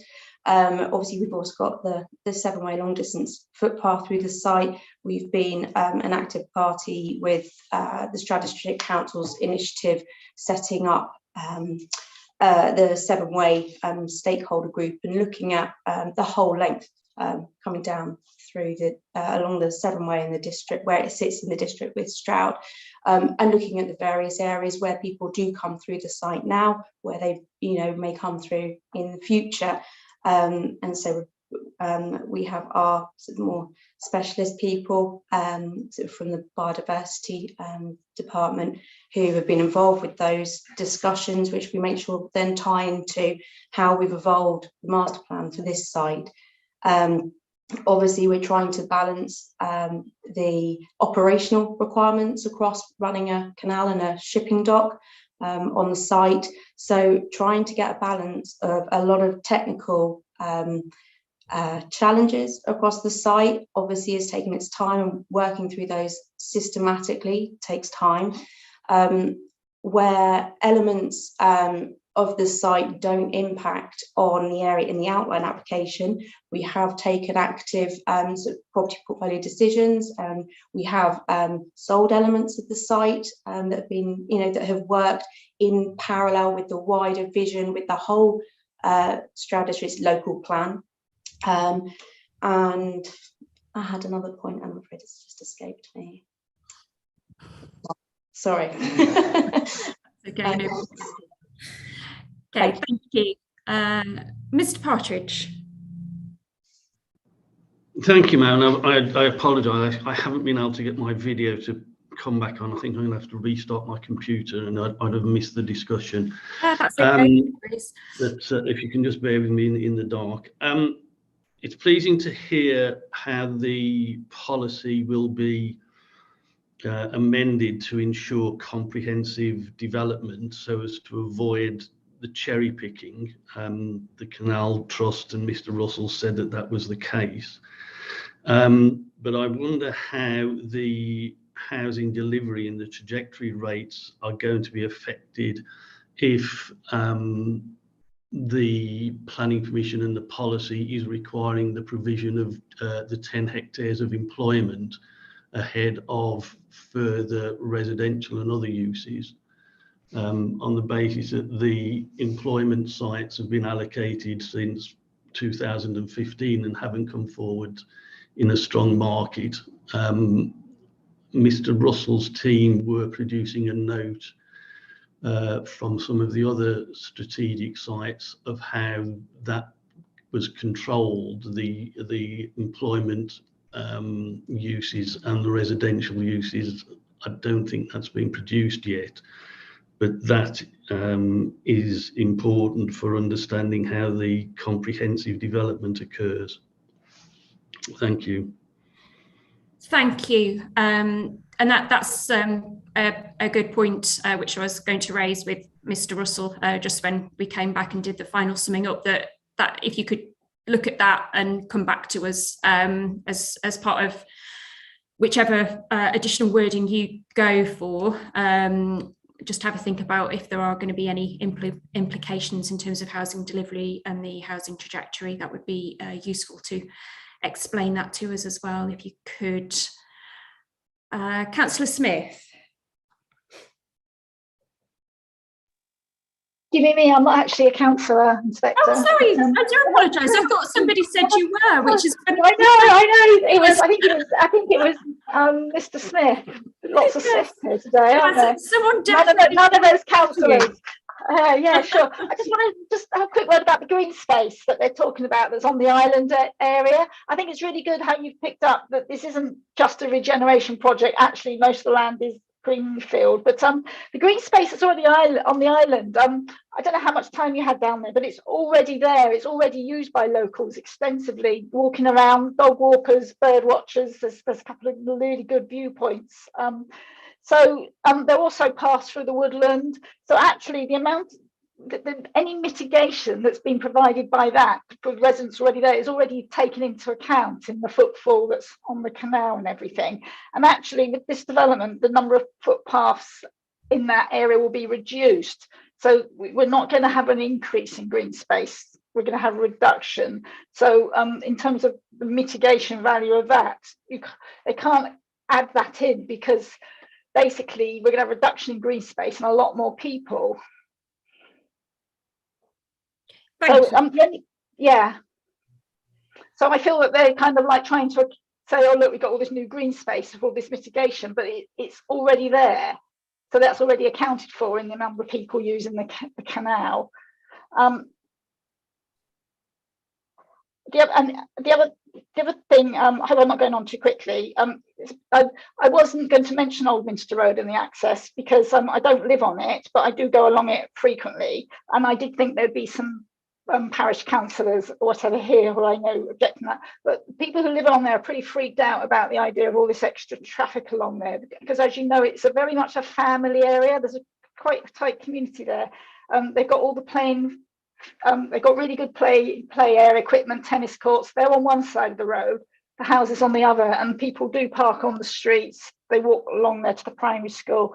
It's just that area where people are encouraged to go out to play, and the fact that they're basically going to be now living on a road with so much traffic, tourist traffic, and also the construction, all the construction traffic. It's just, I just wanted to raise that because nobody else is here today who I thought was going to raise that. Okay, thank you very much. Thank you. I will mute myself now.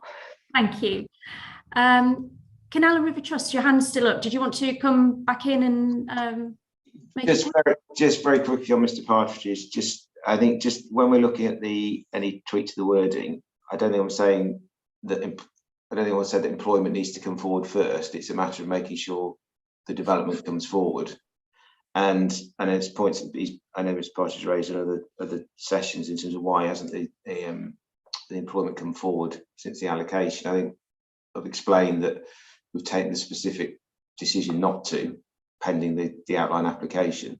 We have had interest has come forward, but we've told anyone who has come forward just to wait until we've got the outline consent. So I think it's just important that it isn't either just a lack of interest or us sitting on our hands and not doing anything. And I think we'll work with Mr. Russell if necessary in terms of tweaking the any wording to the allocation or the policy if that helps. Yes. But yeah, that's it. I don't need to come back on anything else. Okay, thank you. Councillor Green. Yes, I would just like to come back on the matter of access that Heather Smith brought up. I think what is also quite important, it's not just along Oldminster Road that it affects, it's also along Sanager Lane, which there is quite a pinch point along Sanager Lane, and it does actually, it narrows a lot more. And obviously, as Heather Smith alluded to, there are a lot of people that park on the side of the roads now. I think there are a lot of public worries around that access. And also the access point further up where it branches off to go to the site. I know that people will come back and say, but that's down to the actual planning application itself. I do have serious doubts around the access. And I think it will, as Heather Smith said, it will impact an awful lot of people quite heavily. So I do want to make that point quite clear that I don't think the access has been, I don't want to say not properly thought about, but I don't think it has been thought about in a holistic way to consider the people who it will affect. That was all I wanted to mention on the access. Thank you. Thank you. So if I could just go back to the council and just ask if you'd like to come back on any final points just to close off the discussion on this particular site. Mr. Thank you. Russell. Thank you. Yes, I will try and be brief. There are obviously a large number of points that were raised, but so access and highway matters. So obviously we have the policy requirements set out in the plan. We don't have any objections from National Highways or the County Council. The planning application has a more detailed traffic assessment, and the planning application requirements relate to producing a travel plan and contributions to public transport.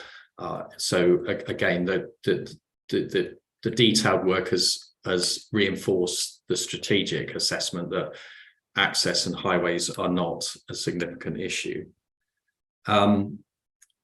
I think Mr. Knight referenced, why are we doing all of this here? This area is no worse than other parts of the district. Well, I don't want to repeat evidence from a previous session, but it is a fact that in terms of local indicators of deprivation, the Berkeley area, including Sharpness, has levels of relating to income, educational attainment employment and quality of housing, which are lower than other areas of the district. I think the only areas in the district which you could make a case for having higher levels of deprivation are certain pockets within Stroud and Stonehouse. So, it isn't the case that this is an area that doesn't have its issues. And that's why we're trying to positively plan to achieve benefits for the local area. We talked about education. Well, I think Councillor Green referenced that the site is within walking distance of the primary school. The requirement is to contribute to education.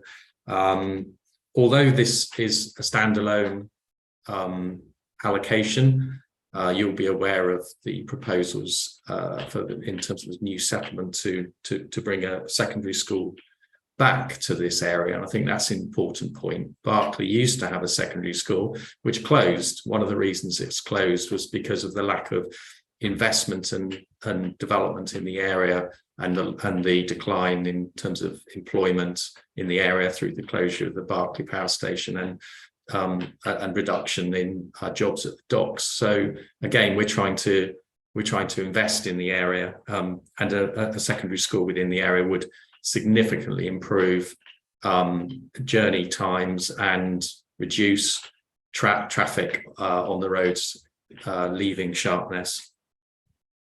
I think an important point when I talked about viability, which I failed to mention, is obviously this is in relation to the planning application, but it is important to understand that if there is a viability gap, the council won't be simply saying, well, that's a shame, but on other matters the site should come forward. We would intend to put in place a monitoring system and to have a clawback arrangement to ensure that as sales values improve, as the development takes place, there's an opportunity to claw back any contributions that were required as part of the policy. So I just wanted to make that point to clarify that.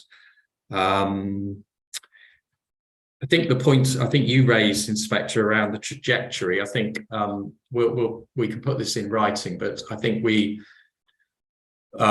Canal and Rivers Trust have got a step-by-step plan for getting from this stage to delivery on site. That can be either verbally mentioned now by the Canal and Rivers Trust, or we can put it into that note for you. But to summarise, I think we're looking at the delivery rate to be as per the housing trajectory set out in December of last year, but commencing in 2027 with the 45 dwellings at that point. But again, we can go into further detail if required, but just to pick up that we would obviously need to amend the housing trajectory as we've agreed to do for other sites, given that was produced at the end of last year and given timeframes in terms of the examination, etc. I think that's all I wanted to say. Thank you very much. Okay, thank you. Yes, I mean, if it's just a question of the housing trajectory changing due to the baseline changing, then that's fine. Just do it as part of that. If there wouldn't be any specific effects on housing delivery in terms of the additional wording to ensure there's a comprehensive redevelopment of the site that comes forward, if that is the case, that there would be no effect, I'm happy for you to just confirm that to me now in this session, and that will be sufficient. Yes, I think the expectation of the housing trajectory, as with the other sites that we discussed last week, was essentially we're sort of 2 years. We're 2 years from the housing trajectory we had before. So the intention is to bump it forward to April 27, and the actual rates from there on in, so 45 for the first year, 35, and then 30 for a number of years. That's essentially the same. So we're not proposing to change the trajectory in any way. The point about the comprehensive development, I think Philip Smith has already mentioned, but that's about ensuring the development as a whole takes place. We're not expecting there to be phasing put into the policy, which would require the employment to be delivered before a certain housing phase were to be delivered. Again, it's the nature of this site is different to a normal strategic urban extension where you would intend to bring housing and employment along together. This already has employment in the area. This is the housing is, as you mentioned earlier, is an enabling tool to achieve wider regeneration. There will be jobs associated with the tourism elements as well as B uses. So we don't feel that phasing is required in terms of this particular site. Thank you. Right, so what I propose to do before we move on to the next site is I think we could probably all deserve a comfort break just to go and have a drink or pop to the facilities. So is 15 minutes sufficient for everybody, or is that being a bit ambitious? Yeah, nodding of heads. Okay, so let's meet again at 11:30. Okay, thank you.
Hello, everybody, and welcome back to the resumed session.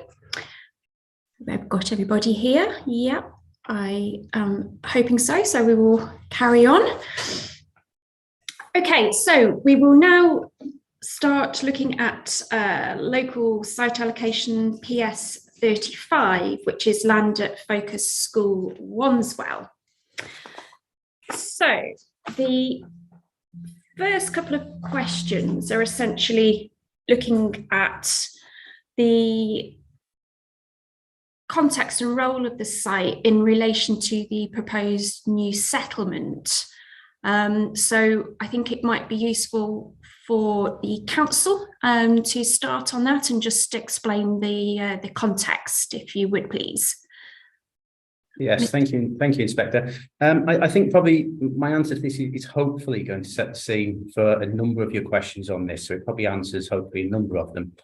To sort of describe the site, it's obviously a brownfield site that could come forward with a planning application for the brownfield area on its own without necessarily an allocation. The reason we're including it as an allocation is we think there's an opportunity to consider it in the wider role of PS46 Phase 2. And that will conceptually wrap around this site if and when Phase 2 was to come forward. So PS35 itself isn't required to provide playing pitches, but what we're saying is that there's potential for future development of Phase 2 to maybe take over that open space element and develop it for potential playing pitch requirements in the future. The reason we're doing this is we believe that this is good planning and placemaking. We are trying to positively plan for the future. So we would sort of stress that, as set out in the MPPF para 7 and 8, talks about meeting the needs of the future it talks about meeting the needs of the present without compromising the future generations' need. And we'd go on to draw your attention to para 22, which states, and I'm happy to read this out, where larger scale developments, such as new settlements or significant extensions to existing villages and towns, form part of the strategy for the area, policies should be set out with a vision that looks further ahead of at least 30 years to take into account future timescale and development. So it's really, we're trying to plan further ahead and make sure that if there's an opportunity here for these playing pitches to be developed in the future, they're protected now for open space. So that's the idea behind it.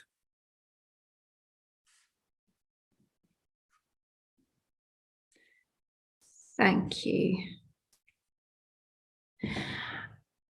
And obviously, Phase 2 of Sharpness New Settlement isn't part of this local plan in terms of what's before us. So I'm just trying to sort of, I appreciate the point you're making, so I'm just trying to reconcile the two things, if you see what I mean, because at this stage, that's not part of the plan. So if things changed, if Phase 2 doesn't happen, what implications would that have for this site in particular?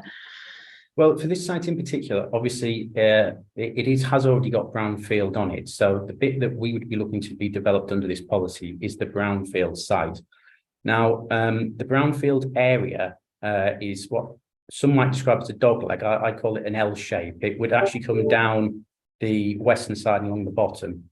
That area will need, if that area is developed, even with that, we'd still require open space on the site.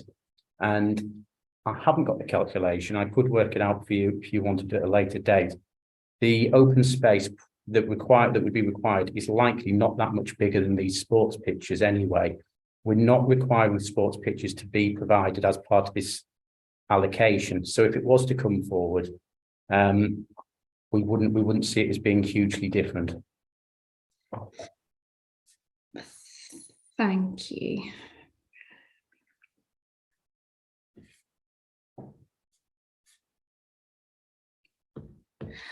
So essentially, to summarise, whether this came forward as part of sort of comprehensive Phase 2 for the new settlement, or as a separate planning application that looked at developing the existing brownfield elements, the outcomes wouldn't necessarily be too different.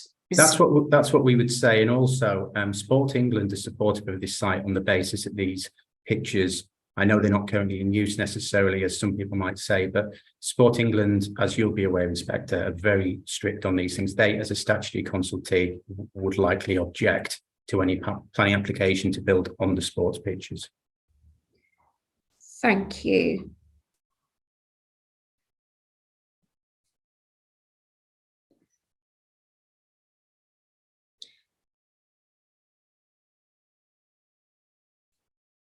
Okay, thank you. Ms. Yarker. Thank you very much. Well, the first comment that I should make is that the council has not discussed the proposals set out in with regard to the so-called playing pitches in PS35 with the owner of the site, who are One School Global. There has been no discussion with the council or indeed the promoters of PS36 phase 1 and now the phase 2 that we've just heard about now. So there's been no discussion. The site is not available to contribute to any phase of PS36, whether that be now or in 30 years' time, as the council has suggested. So that's sort of, I think, underpins the landowner's position regarding that part of the allocation. It is indeed correct to say that the site is available for residential development, and there is an allocation or draft allocation of up to 70 dwellings. The site has a capacity for considerably more development than that, and I would refute the suggestion that the playing pitches, so-called playing pitches, are necessary to provide public open space for such a modest amount of residential development. It's quite obvious that the site can accommodate a lot more. And on the point of the site being described as playing pitches, they are not. They are an area of land that is occasionally used by the school. The school has no reciprocal arrangement with any community, any other school for a start, or any community group. It's not a community facility. It never has been. One School Global have a very firm policy that they don't share their facilities with wider community. So it isn't a facility that is used apart from very occasionally by the school, and it is the intention of the school to relocate in any event, and their needs would be served elsewhere.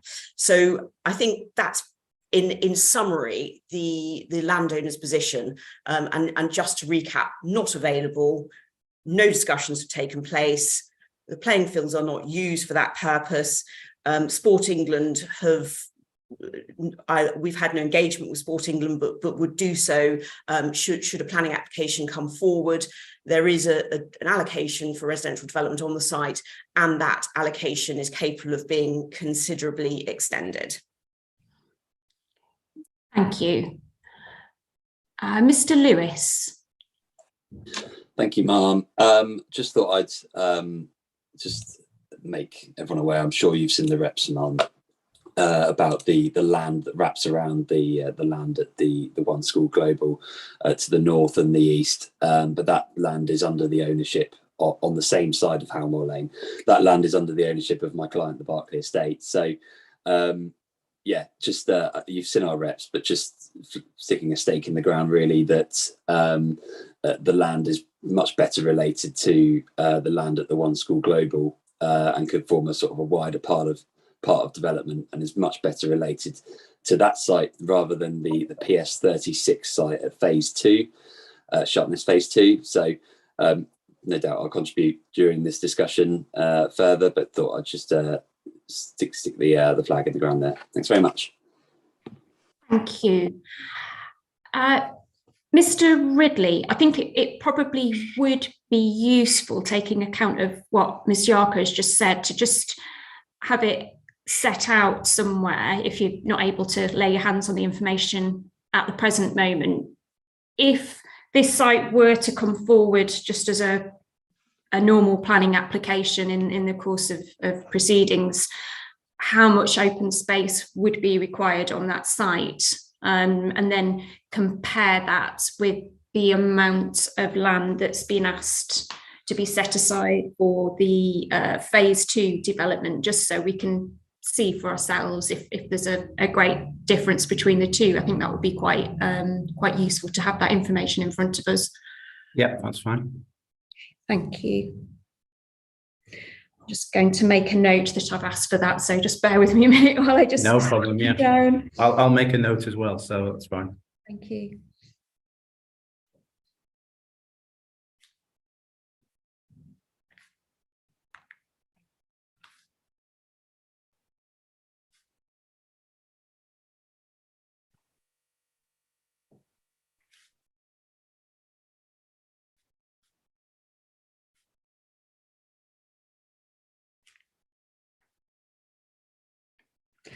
I think until we have that information, it's sort of difficult to kind of probe that any further, really. So I think I'll probably wait until we have that information, and then if we have any further questions off the back of that, then we'll probably come back to either One School Global or the council, just to clarify. Okay. So I think the next question asks again about the availability of the playing pitches and the open space. I think I have a fairly good understanding of One School Global's position on that, and you've just reiterated that in what you've said. So unless anyone else has anything to say on that point, I will move on to the next question. No. Okay. So I suppose, just for completeness, and again, this is going to pick up on the point that Mr. Lewis has just made, just in terms of the site's location and its relation to the new settlement. Obviously, I take on board that what you said, Ms. Yarker, about your sort of not having any discussions or not supportive of this approach. So this is just a hypothetical question, just to help with my understanding. So the question E essentially asks, are these facilities in the best location if they're intended to be used by future occupants of the new settlement? So perhaps, Mr. Ridley, if you could answer that on behalf of the council. Yes, sure. I'll just add as well, I'm not entirely sure, it obviously wasn't Miss Yarker, but we have had discussions with the school about retaining the playing pitches, and that was at a meeting in 2018. And obviously we have done a number of consultations since then, which have included that proposal. In terms of its location, we believe it is well located. It will be below the new settlement when it comes forward. We think that it's important that if there is an opportunity here, that these are preserved and saved.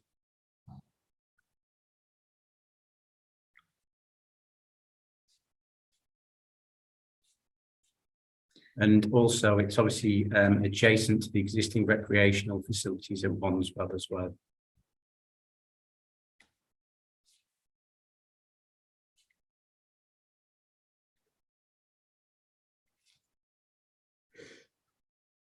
Thank you. And so is it your position that where the site is located, if it were to be used for open space and recreation, that it would be easily accessible for by future occupants of phase 2 development? Yes, we believe so, because it's in an area that has other existing uses. Obviously, being near the Wandswell facilities, there's cricket facilities down there as well, I believe. It's an area that people travel to, and it may reduce travel from people using the open space facilities at the same time. It might be we believe that would make that possible. Thank you. Mr. Lewis. Thank you, Ma'am. Just to follow up on that, sure you might have seen in our representations, but we have submitted a sort of an illustrative master plan, which, if you're talking about access to facilities, I appreciate it's more playing facilities you're talking about. If you're talking about access to more convenience facilities, we have submitted an illustrative plan, which includes our client's land and also the potential provision of residential and community facilities on the One School Global land as well, which could sort of fill in the round off the settlement of Wandsworth quite well. So yeah, just reminding you that's in our representations, just a plan of that. So yeah, thank you. Thank you.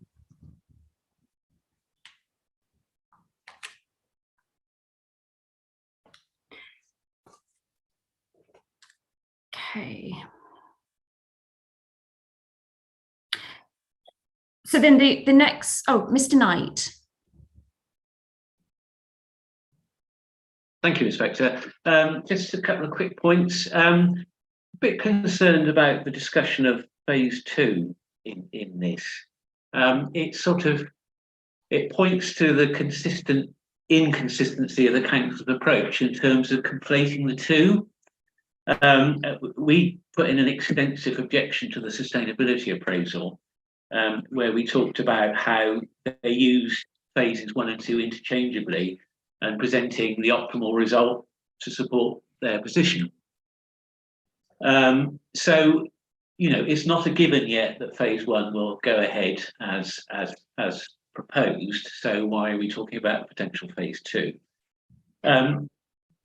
Then also a little bit confused about all the facilities in Wandsworth. Yes, there is a cricket pitch. There are no other sporting facilities that I'm aware of.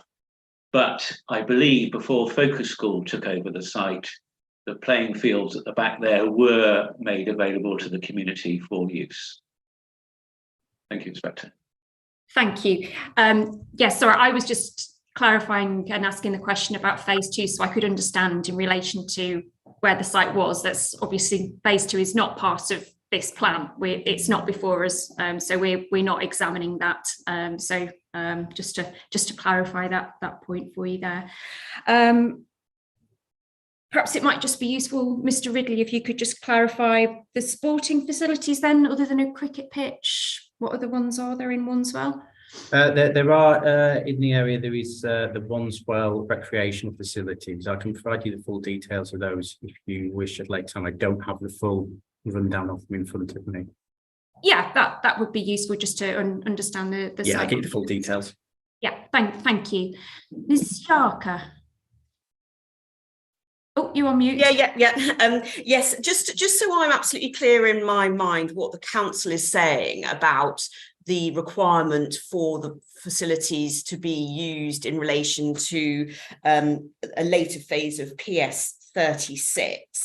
I think it's just been clarified that that's not that phase 2 or any future phase is not before anybody. It doesn't form any part of the allocation, and so therefore is in its truest sense very hypothetical, notwithstanding the council's position regarding paragraph 22 of the NPPF. So therefore I think that quite helpfully demonstrates that really this part of the site should not be allocated for playing fields for a form of development that is not yet been conceived and is not referred to in the local plan, and nobody has had the opportunity to make representations on a phase of development that has not been promoted and is not referred to in this local plan or indeed any other development plan document. So I hear what the council says about its potential future benefit, but I think that seems to be, rather many steps too far away from what is actually before everybody in this draft local plan, and indeed what everybody has had to has made their representations in respect of the actual proposals for PS46, which are clearly quite considerably far removed from the One School Global site. Thank you. And that was actually going to be, in part, a question I was going to go back to the council with. also in relation to the next one, which was, as Ms. Yarker has just said, if phase 2 isn't part of this plan,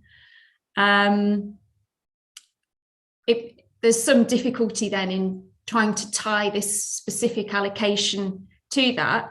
Completely understand the council's reasoning for doing so. Completely follow what you're saying about, you know, forward planning and looking ahead. Completely appreciate that. But in terms of where we are for this current plan and this plan period, phase 2 as it stands is not part of this plan. So it's not yet happened. It's not yet sort of a line on the map. So it then makes it somewhat difficult to tie an allocation to a potential hypothetical need. So my question would be, if that were to be removed, would this allocation stand on its own as a potential brownfield development for 70 dwellings? Or would the council look to say, well, if it's not needed because phase 2 isn't part of this plan, it's not needed, full stop, and it could come forward as part of sort of normal development management application? Sure. To be clear, to address some of Ms. Yarker's points, this policy doesn't require, if she was to develop the site tomorrow, to provide sports pitches. It provides the space to be retained as open space. And the idea is that in the future, if phase 2 was to come down, the developer at that point could come in and make improvements to the sports pitches there. There's no requirement at the moment for the sports pitches. So what we need to be clear on is, if that was removed completely and we modified the plan so there was no mention of sports pitches or PS46, it wouldn't change the building envelope of an application that came in tomorrow, because the MPPF and our own policies would still require the open space to be there. There isn't evidence that we should just remove the open space from this site. So in some ways, there's sort of a separate argument. If Ms. Yarker's argument is that she doesn't want open space at all on this site, that's a different argument to, in 15, 20 years' time, somebody comes on and may improve the open space that is required for sports pitches. So that's what it is, and that's we're looking at it as an opportunity. If and when in the future, if something was to come through in phase 2, as I've said, linked to sort of para 22 of the MPPF, looking forward to the 30-year period. So if you were minded on a soundness reason to remove the requirement to be linked to sports pitches, we would still require the open space in line with as we do on all other sites. Yeah, and I think that's probably where I'm going with it, due to soundness reasons. I think there is certainly a strong argument for removing that reference. So then it just comes down to this question of, if that requirement isn't there, then how much open space would be required, and is that or isn't that different to what you would be asking for anyway, which is the further information that I've asked you to provide, so we can have a look at it and sort of come to a view, a more considered view, if you like.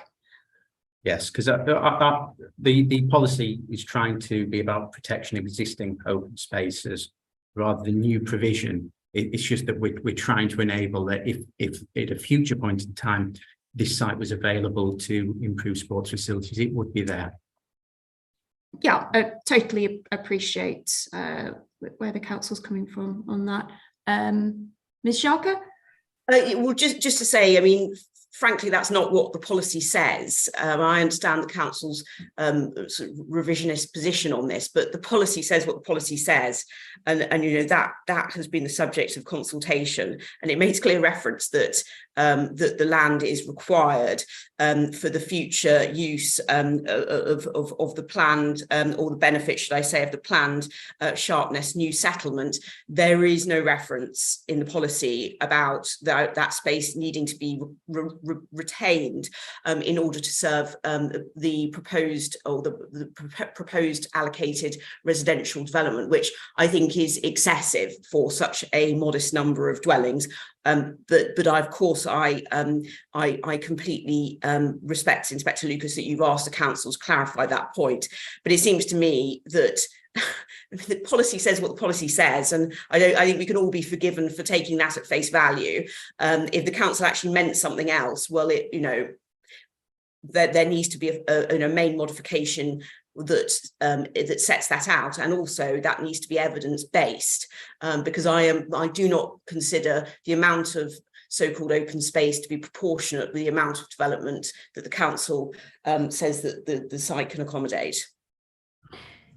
Yeah, and I mean, obviously, you should imagine we've all got the policy in front of us, so we can read it for ourselves. So if you just look at the first sort of sentence, it does specifically refer to partial redevelopment and open space. So I think the marker is there for some element of open space, and that would be consistent with the other sites that we've even just discussed this morning, which are relatively small scale, but there's still a reference to some level of open space, which then goes back to sort of my questions about specificity and how much open space is needed, and then reference to the table, page 100, 200 and whatever it is, which sets out the council's approach on that. So I think what would be beneficial is for the council to have a look at the wording of this policy and consider whether its allocation would be justified without that reference to the new settlement. And then, if so, what changes in the wording needs to take place. And then appreciate the council's point about not wanting to be too specific about how much open space would be needed, but just purely for our own decision-making purposes to have that information in front of us about how much we'd be talking about and how much that compares with what's there on the ground at the moment would be useful for us. Yep. Okay, thank you. Mr. Lewis? Yeah, thanks, Ma'am. I mean, while we're on that subject, I think if the One School Global site were to be allocated as a standalone allocation, looking visually and from aerial photographs, it's sort of a site that's on its own, and there's a really quite dense tree belt towards the west, and Howmore Lane provides quite a strong physical boundary to the north. So logically, and in accordance with the NPPF towards promoting sustainable development patterns, it would make sense to allocate the Berkeley Estates land as well as the One School Global as well, because let's not get into initial sites or sort of that, because obviously that's a matter for the council, not for me. That's fine, thank you. Okay, thank you. Right. Then there's the matter about the policy title being incorrect. So I assume council's taken note of that. Community uses. I think obviously got the council's response on that. Is there anything else that anyone would like to add? No. Okay. So again, I don't want to go over sort of previous discussions. There's part I of the question asks about enhancing existing landscaping and planting for local biodiversity. So we just asked the question, is there a need for that to be set out in the policy? I'm guessing that the council's going to say no because it's covered elsewhere. So that's correct, yes. A nod covers that one, thank you. Then the other issues that have been raised by representatives have been legal restrictions, additional traffic concerns, availability of local services and facilities. So if you could just I could ask the council, Mr. Ridley, just to respond on those for me.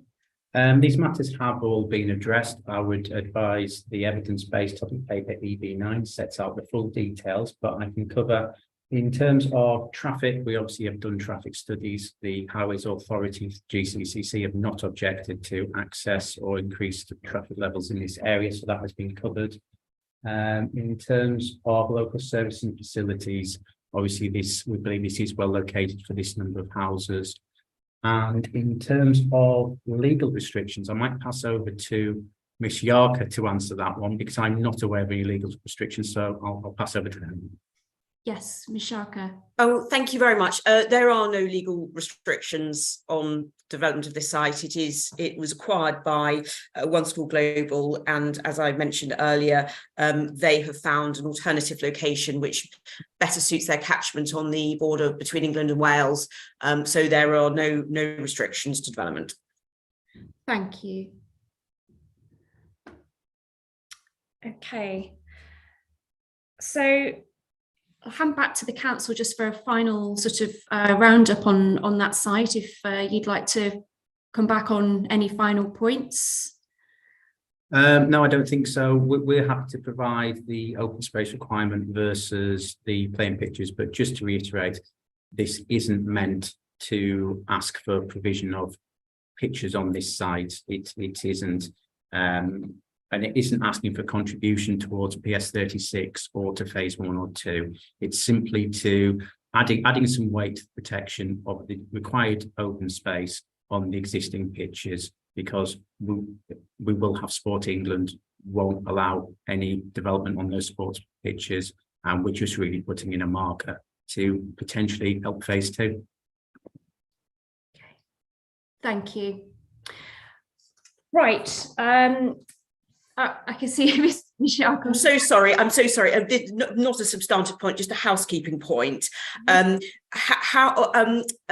Ridley, what's your format for feeding back to Inspector Lucas's question? Are you going to send would you mind copying me into any written correspondence? I'll probably let Miss Lucas ask that, but the normal procedure is at the end of this week's session, we make a note of modifications and actions. We'll then submit it to be published, and then the inspector will decide when that goes online. And I'll let her say if she may or may not let you comment on that, as that's in her prerogative.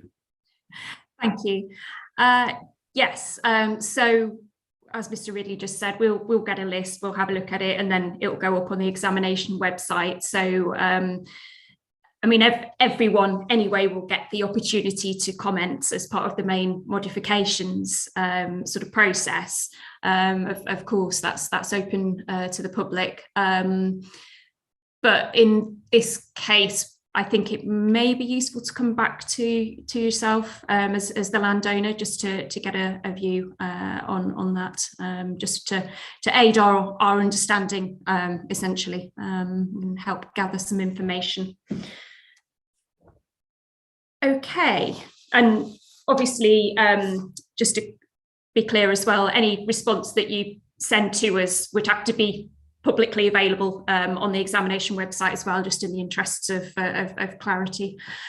Okay, thank you very much. So if there is nothing else, I will close this morning's session, and we will resume again at 2 o'clock. To discuss matter 6G, which is the 7 Vale site allocations. Okay, thank you very much, everybody. Thank you, Mel.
Oh yeah.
Hi, Tom.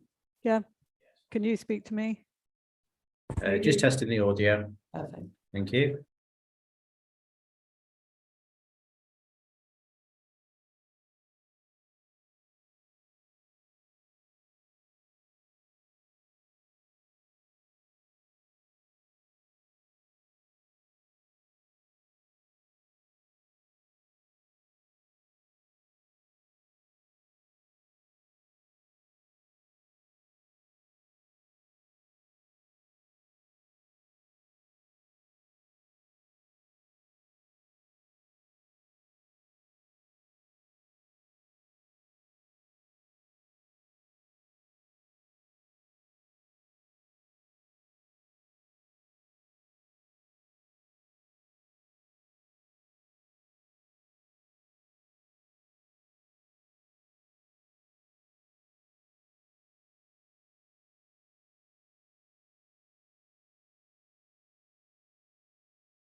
How many people involved? Not many. Not many.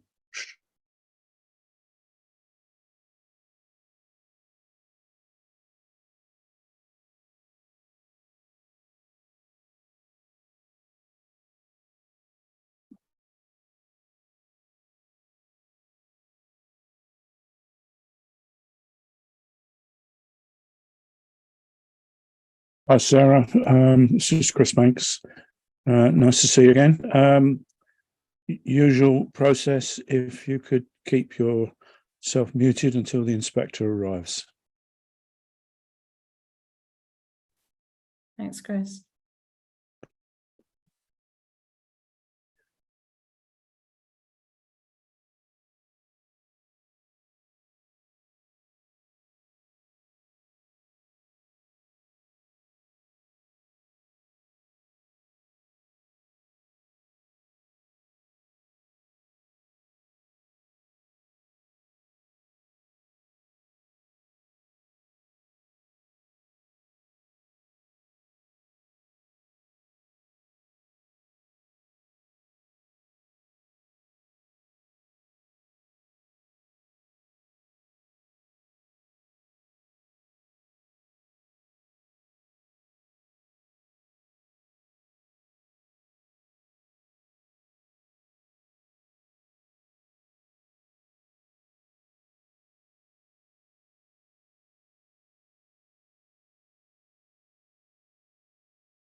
Good afternoon, everybody. It's 2 o'clock, so we'll resume today's session. And this afternoon, we are looking at matter 6G, which is the Severn Vale. I'm going to be leading this afternoon's session. I'm one of the inspectors appointed to examine the Stroud local plan. My name is Victoria Lucas. I can see that we have two representatives from the council here. I've got Ms. Johnstone and Mr. Ridley. And then in terms of other participants, they should be as per the published list. So we have Mr. McLaughlin, Mr. Grant. Yeah, hello. Then Mr. Kendrick, I think he said in statement they wouldn't be attending. Ms. Hamilton Foyne, should be expecting Councillor Burnside as well. Not here at the present moment. Don't know if the programme officer is listening at the moment.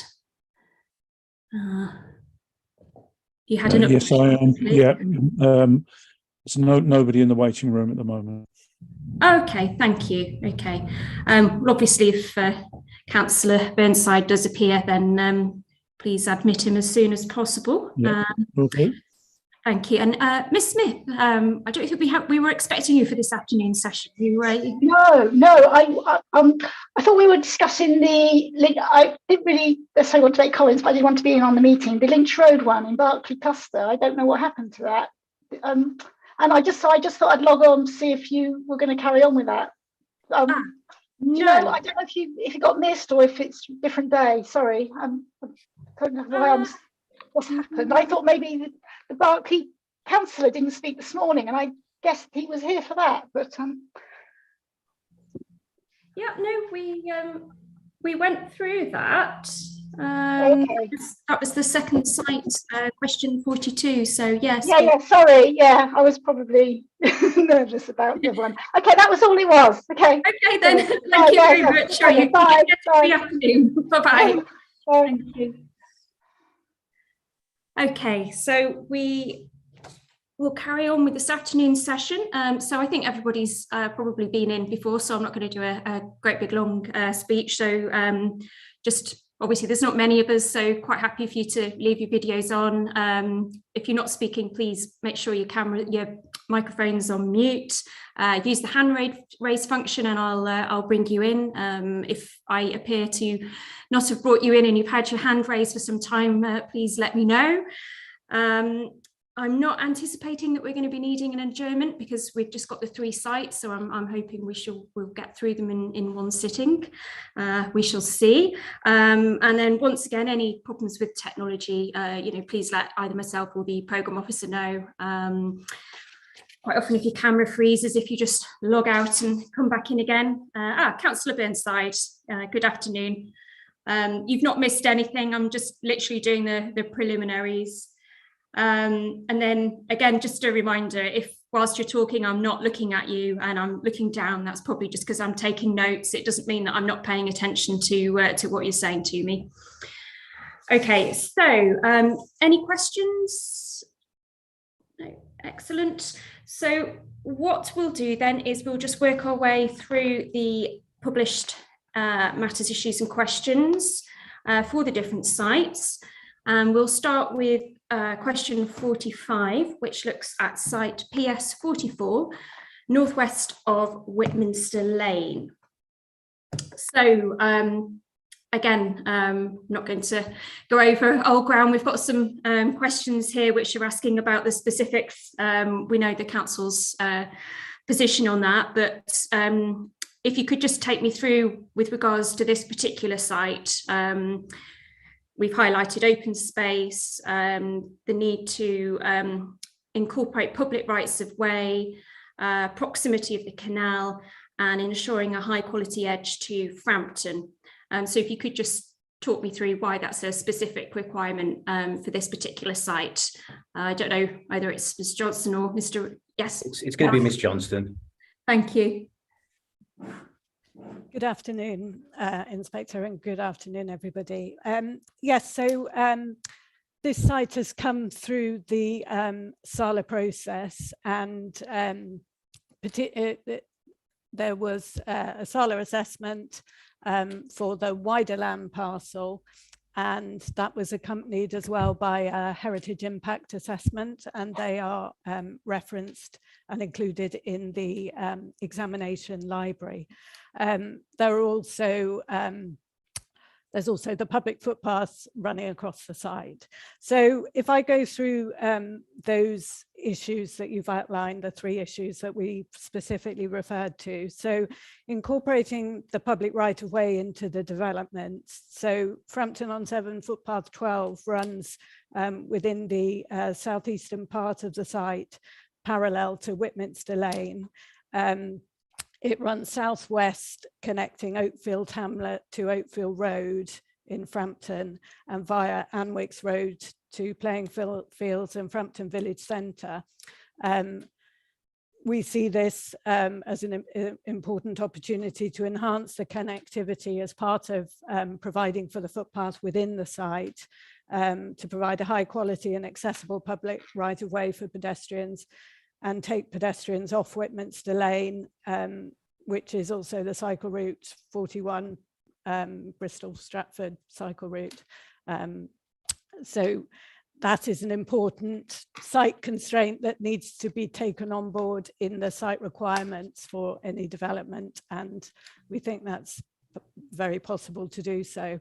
The SALA Heritage Assessment really highlights the setting and context of the site, its proximity to the Gloucester and Sharpness Canal, which is a heritage asset of local significance and has the associated industrial heritage conservation area linked to the Frampton conservation area and Salt conservation areas, all associated with that usage.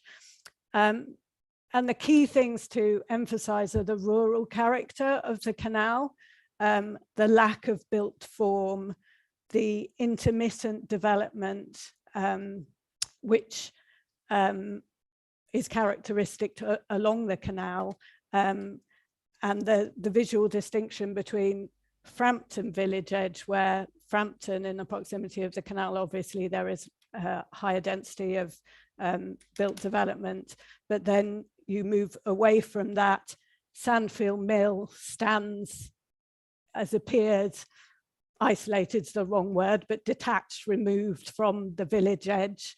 And again, you've got Oatfield Hamlet, which again is separate and distinct too.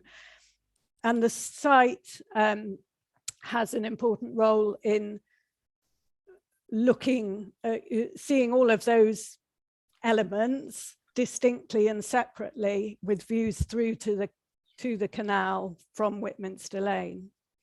The site, therefore, whilst it has some future potential, also has an important role in providing a high quality edge to Frampton, and respecting that rural setting, hopefully providing some sort of rural urban transition, and with the development more related to Frampton, and that side, and that, you know, it is an extension. We're suggesting it is an extension to the Frampton settlement, but remaining distinct from Oatfield, and ensuring that the rural setting of the canal and the associated development is seen in that rural setting.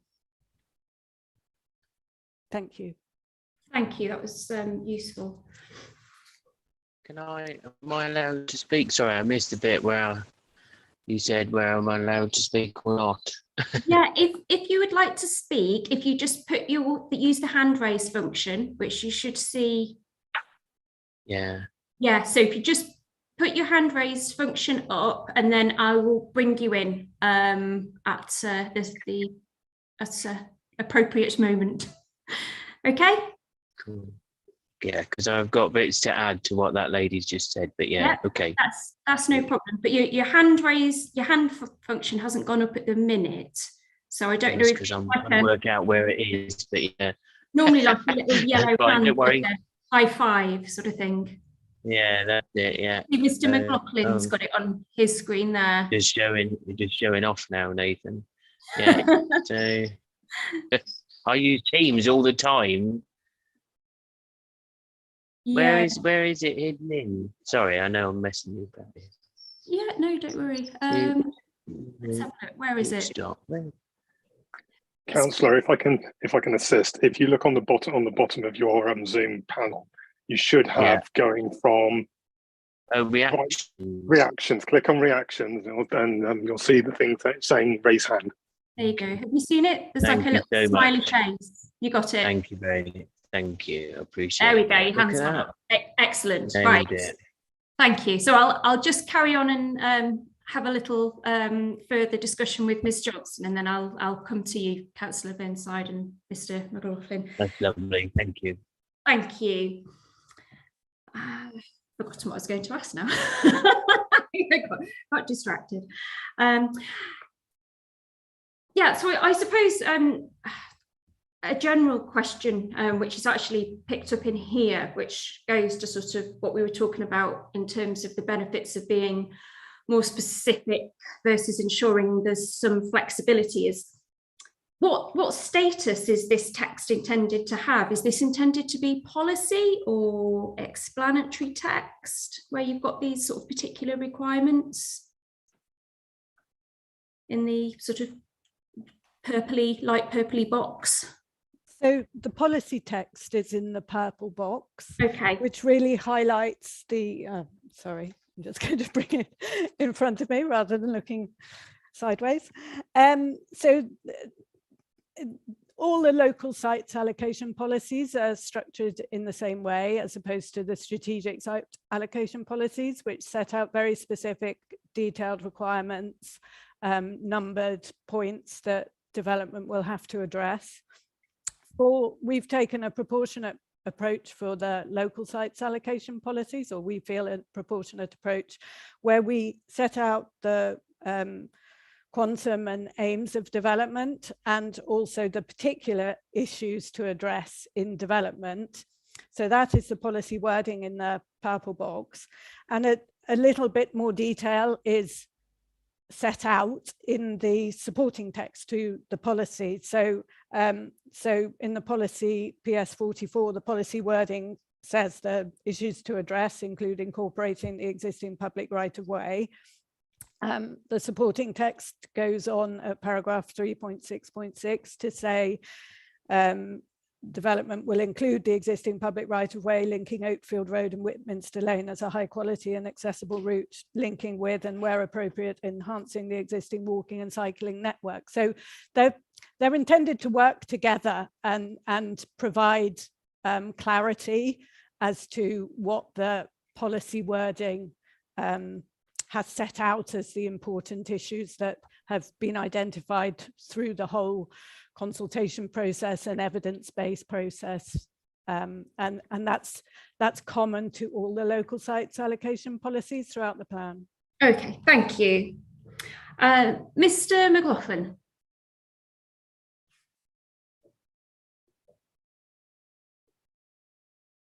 Thank you, Mum. Right, yeah. Good afternoon. We've not spoken before, so anyone who doesn't know me, Nathan McLaughlin, Managing Director, McLaughlin Planning Consultant on behalf of Seven Homes, who's promoting this site. And just very interesting listening to the council there. I mean, we find ourselves in a rather unusual position that we're promoting the site for development, but we have concerns about the extent of the red line for the allocation, and you will have seen that in our submissions. There's a couple of points I want to pick up on in terms of what the questions you've raised, Mum, and the council's response. But what I would like to do just quickly is actually deal with what what the council have just raised, the paragraph 3.6.6 and the text in the purple box, if you will, in terms of this relationship between what is deemed to be policy and what is deemed to be sort of flesh on the bones of that policy and helping deliver the allocation. The issue I've got is we've in preparing the scheme for the site, which is obviously subject to a planning application, the text of the policy certainly we very much take on board. These are well established sort of planning objectives and genuinely have no qualms with those. But in supporting paragraph 3.6.6, it actually requires access from Oatfield Road, not Whitminster Lane. Now, that access point, as you can see from the allocation from the red line plan on page 194 of the plan, it actually goes into a small parking area at the top of that sort of that particular leading off a small cul-de-sac off Oatfield Road. And our highways consultants are of the opinion that it's wholly unsuitable for providing a vehicular access point into the development. And what we've done as a result through the planning application is actually propose an alternative access point along Whitminster Lane, which has been agreed as being completely acceptable from a highways point of view.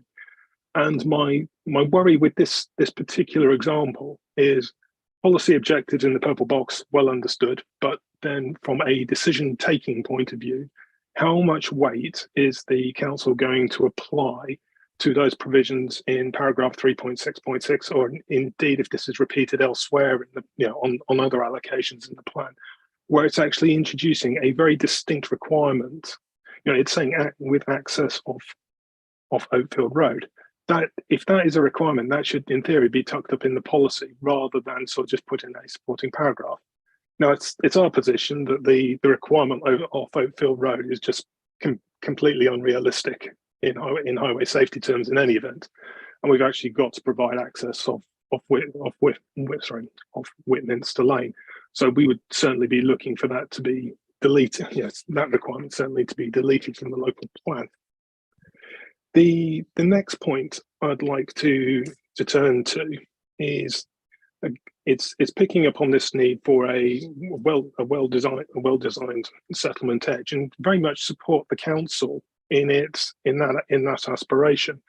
It's this site holds a lot of potential to create a well crafted settlement edge to the sort of northeastern side of Frampton-on-Severn, and at the same time respecting the industrial heritage of the Gloucester and Sharpness Canal. Now, through the planning application work that we've undertaken, and we've commissioned the Rhine Heritage to provide a heritage impact assessment to support the application, which includes impact on the Sharpness Canal historic asset, if you will, as well as sort of general archaeological implications. And that work's been shown and actually validated by the council's own conservation officer that there's not an issue in heritage asset terms, that we can certainly achieve this. So I think we're very much in step with the authority here. Where things slightly start to diverge, unfortunately, is the nature of the extent of the red line allocation. Now, the site as it stands has a rather unique set of constraints in terms of it has high voltage power lines crossing it, and it's simply not feasible or economically practical to do anything else apart from retain these power lines crossing the site. And because of that, that actually puts quite a serious limitation on how you can develop the site. Now, in our submissions, we have, for the purpose of this stage, this EIP hearing, we've included the master plan for 80 units. Now, I fully appreciate that there's a whole issue regarding, at this point in time, we're not talking about emission sites, but what that master plan shows extremely clearly, where essentially the cordon sanitaires across the site have been created by these power lines, and how you have to plan around these power lines. Now, we're looking at a scheme, we're looking at an allocation for approximately 30 dwellings. In terms of accommodating that level of development, that could be accommodated between the properties on Oatfield Road, going from the backs of the existing properties on Oatfield Road. It could be accommodated in a stretch up to the first extent of the power lines that run broadly northwest to southeast across the site. But what you can see from that road, from the road layout in particular, because that's been designed around this particular constraint, because we can't go in through the parking area at the cul-de-sac on Oakfield Road for obvious reasons. Got to come in off Whitminster Lane. That's driving a particular form of development where you will have a site access road going in, but you won't be making best economic use of that site access road by largely putting development on one side. But equally, what does that mean in terms of the overall impact of layout of actually providing a settlement edge? This is why we find ourselves in this rather peculiar position of saying, on one hand, yes, we sincerely support the council in allocating the site, but actually the issue is at the same time, sort of saying there's a question of soundness with the extent of the allocation, because it doesn't actually reflect what, number one, can be achieved on site, number two, how the site constraints inform that, and number three, essentially the benefits, if you will, of increasing the level of development on that site outside of the parameters. Now, this all comes round to probably the most final point is actually it's the status of the collection of houses, otherwise known as Oatfield.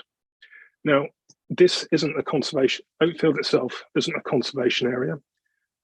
The heritage assessment work that we've undertaken that's supporting the application has done regression mapping exercise, and has shown basically since the Oatfield as a settlement didn't exist. Oatfield as a collection of houses, better way of putting it, didn't exist before 1922. There was only a couple of properties there, and it's really only been up until about 1975 that there was any sort of sporadic development that's taking place. Now, I know that the district as a whole has a whole series of sort of clearly defined tiny hamlets. On a personal note, I used to live in one, but they had very clearly historic cores, where it sort of reflected an aged settlement. In this case, Oatfield is nothing more than just a collection of residential properties. And I think the issue I have with the council's decision to draw the extent of the allocation it has done is to essentially protect Oatfield, but the heritage argument for the protection of Oatfield doesn't stack up. There's not the evidence to demonstrate that Oatfield is a settlement at all, or has a particular historical characteristic that is worthy of protection and retention. Now, another issue associated with this is if you look at the extent of the allocation of PS44 on page 194 of the plan, you'll notice that where just trying to think of the best way of explaining this. On Whitminster Lane, there's a relatively narrow short stretch of red line, which then goes diagonally off into the site and then sort of joins at an angle and heads up towards the Gloucester and Sharpness Canal. Now, that space, that point along Whitminster Lane where the allocation finishes and then goes off up to the houses of Oatfield, the majority of that is actually in accordance for the high voltage power, another set of high voltage power lines across the site. So it actually provides, in some respects, a form of natural buffering. That those power lines mean that you are not going to have a continuous pattern of development going along Whitminster Lane leading straight into Oatfield. So in some respects, it actually provides a little greater flexibility to ultimately extend the allocation without compromising that objective. Notwithstanding the concerns that I have that Oatfield isn't something of actual sort of heritage merit to warrant its separation. And then with other aspects that we've equally demonstrated, and sort of going back onto a positive about this being a highly supported allocation, is that with the conservation area of the canal, the council's own conservation officer equally has supported the development by showing that there's no detrimental impact on that, and that's obviously been submitted to the examination as part of the various EIP sessions we've been attending on Seven Homes' behalf. Thank you. I appreciate Councillor Burnside, you've got your hand up, but there's just a few points that Mr. McLaughlin's raised there that I'd just like to kind of unpack a little bit and understand before I bring you in. Okay, so starting with this point about the access, I mean, it's not unusual when you're dealing with a local plan and looking at sites that you find that a particular access as described isn't quite, you know, doesn't quite make sense on the ground, so you just amend the wording. That's, you know, not an unusual situation. So the council in agreement that there is some wording to be amended regarding the access, and that it would be suitable from Whitminster Lane. Oh, you're muted. Had to happen. So it's good to hear Mr. McLaughlin supporting the fact that it's a deliverable site with potential for development on the village edge, and it's here promoting it on behalf of the house builder. I think where we differ is the extent of the site, yes, it's not a typical site. It's not a large site, but it has some significant constraints. And it's just balancing all of those elements, of which, you know, the cordon sanitaire for the power lines it is one constraint, but so are the other issues that we have outlined and from the beginning of the process outlined as influencing, if development were to happen here, how it would need to happen to respect the local context.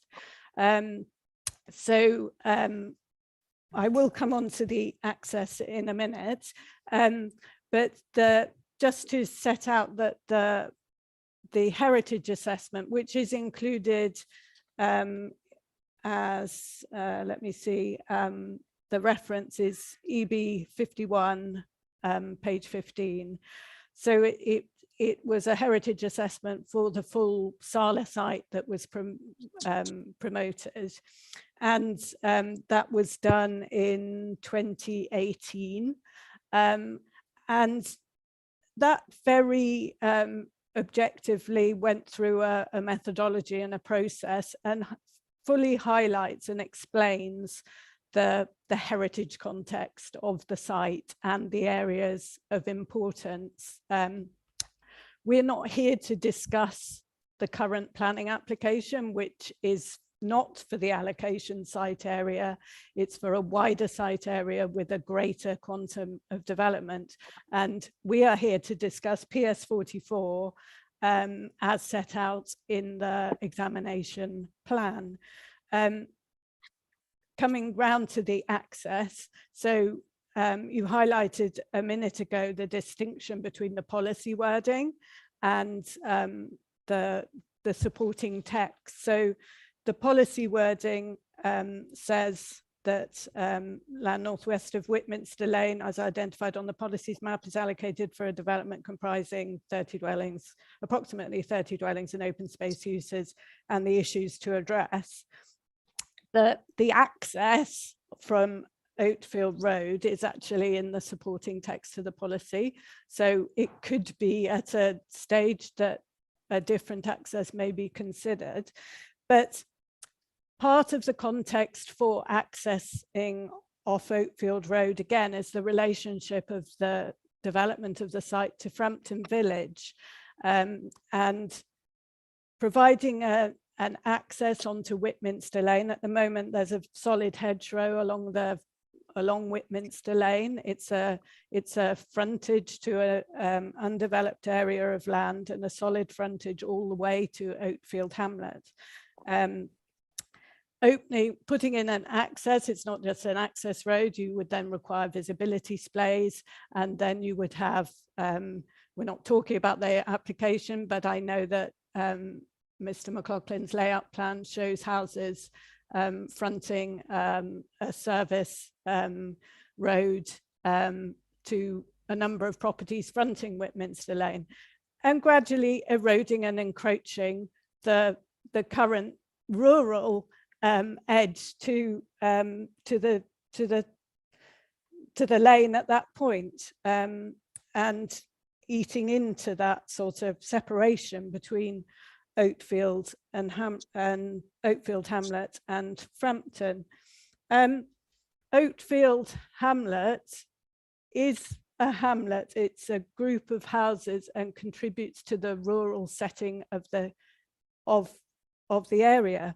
Again, Mr. McLaughlin, totally right in saying it's not a settlement in our settlement hierarchy, but that's not really the issue here. It is anything outside or not included in the settlement hierarchy in terms of the plan is actually open countryside. So Oatfield is a group of houses set within open countryside, which is exactly the rural context for the canal. Yes, there is merit in protecting that local context. I think I've covered most of those points. Thank you.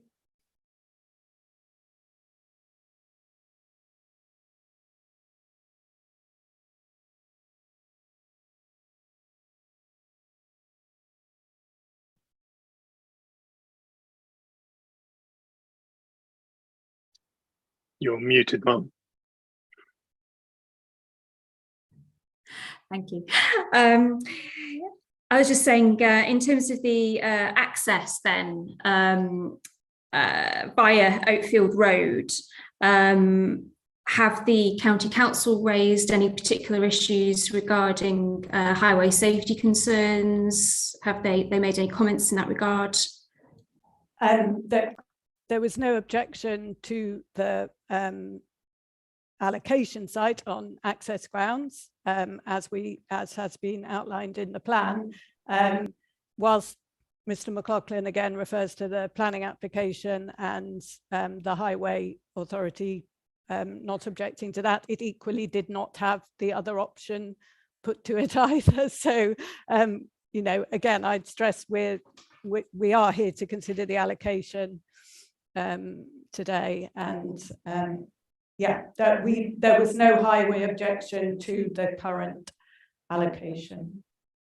Could I just add, Inspector, on behalf of the council, I think it's important to remember that the planning application proposes a much larger quantum of housing than in the plan. So the plan, the highways access is looking at 30, whereas the planning application is, I think, at least double 80. It's So 80. So what is acceptable for 30 is obviously different to 80. Thank you.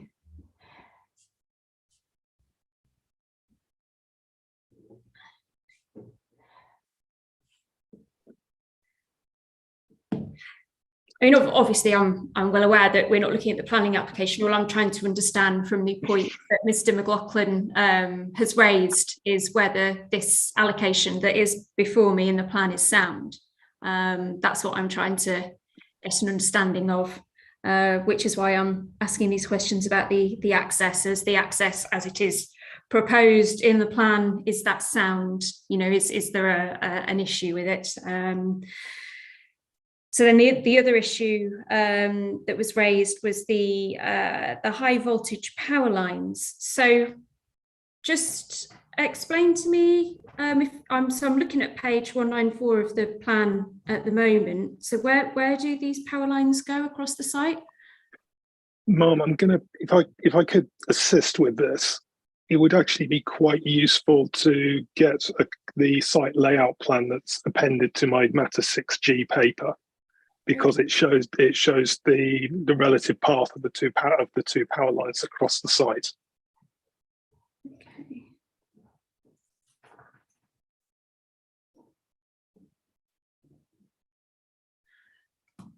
Let's just have a look.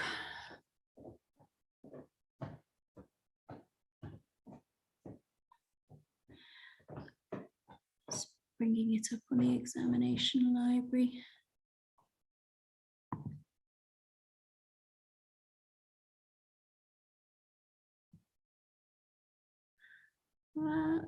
Did you say it's appended to your hearing statement? Yeah, it's a matter 6G.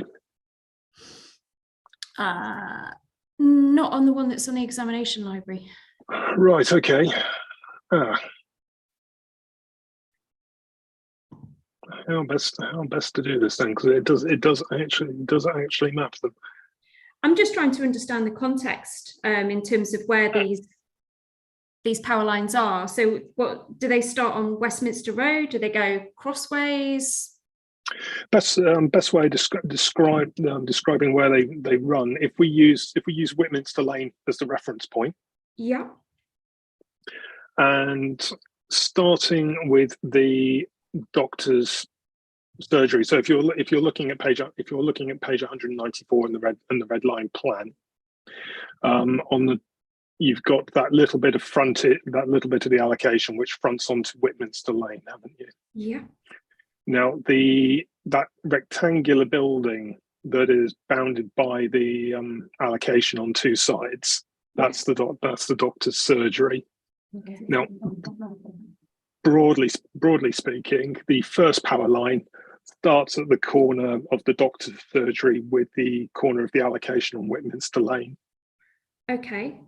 Then heads in a slightly northerly direction towards what probably best can be described as, there's a little square that's in the middle of the allocation plan on page 194. Yeah. And then heads out towards the what's the best way of putting this, top left hand corner where it says the allocation, where it says recreation ground. Yes. If you go immediately north to that corner, that's where the first power line then disappears off. Okay. The second one can best be explained by, if we starting again at the doctor's surgery as a reference point, heading up towards the first house on the right hand side of Whitminster Lane at Oatfield. Yes. And then just draw. Can you see that there's a little grey box just before that house? Yes. Okay.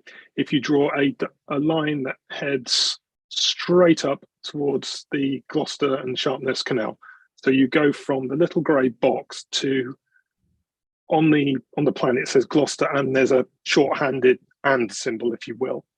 Yes. If you draw a line between the and symbol and the little grey box, that gives you the extent of the second power line that crosses the site.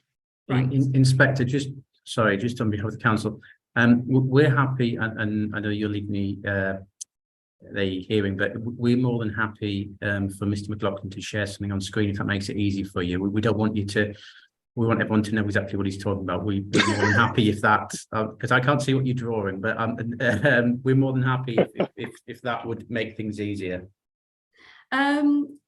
Yeah, we don't normally allow screen sharing, but I suppose just trying to think, probably actually, because it's not appended to your statement, it would probably be useful to just submit it. So then, because I'm conscious that my colleague's not in this session, so it would probably be useful to just have it anyway, just so we can refer to it. Yeah, I mean, it was certainly submitted to the program officer with the matter 6G statement. I can assure you of that. I'm very, very, very happy to send it on again. Yeah, if you would, not quite sure where it's gone, but it's not in the one I was just looking at in the examination library on the website. Yeah. So okay, that would be useful. Okay, so in terms of looking at this, so if we sort of set the planning application aside, in terms of these sort of high voltage power lines that are running across the site, as it stands, is there anything in terms of their presence that would make this allocation unsound or undeliverable? No, Mum. The work that we've done and is shown on the sort of missing plan, if you will, shows the extent of the, and we call it cordon science. Essentially, what you have is a buffer strip to allow for the swinging of the cables in the wind, and it doesn't. There is enough space to develop around it, if you will. Thank you.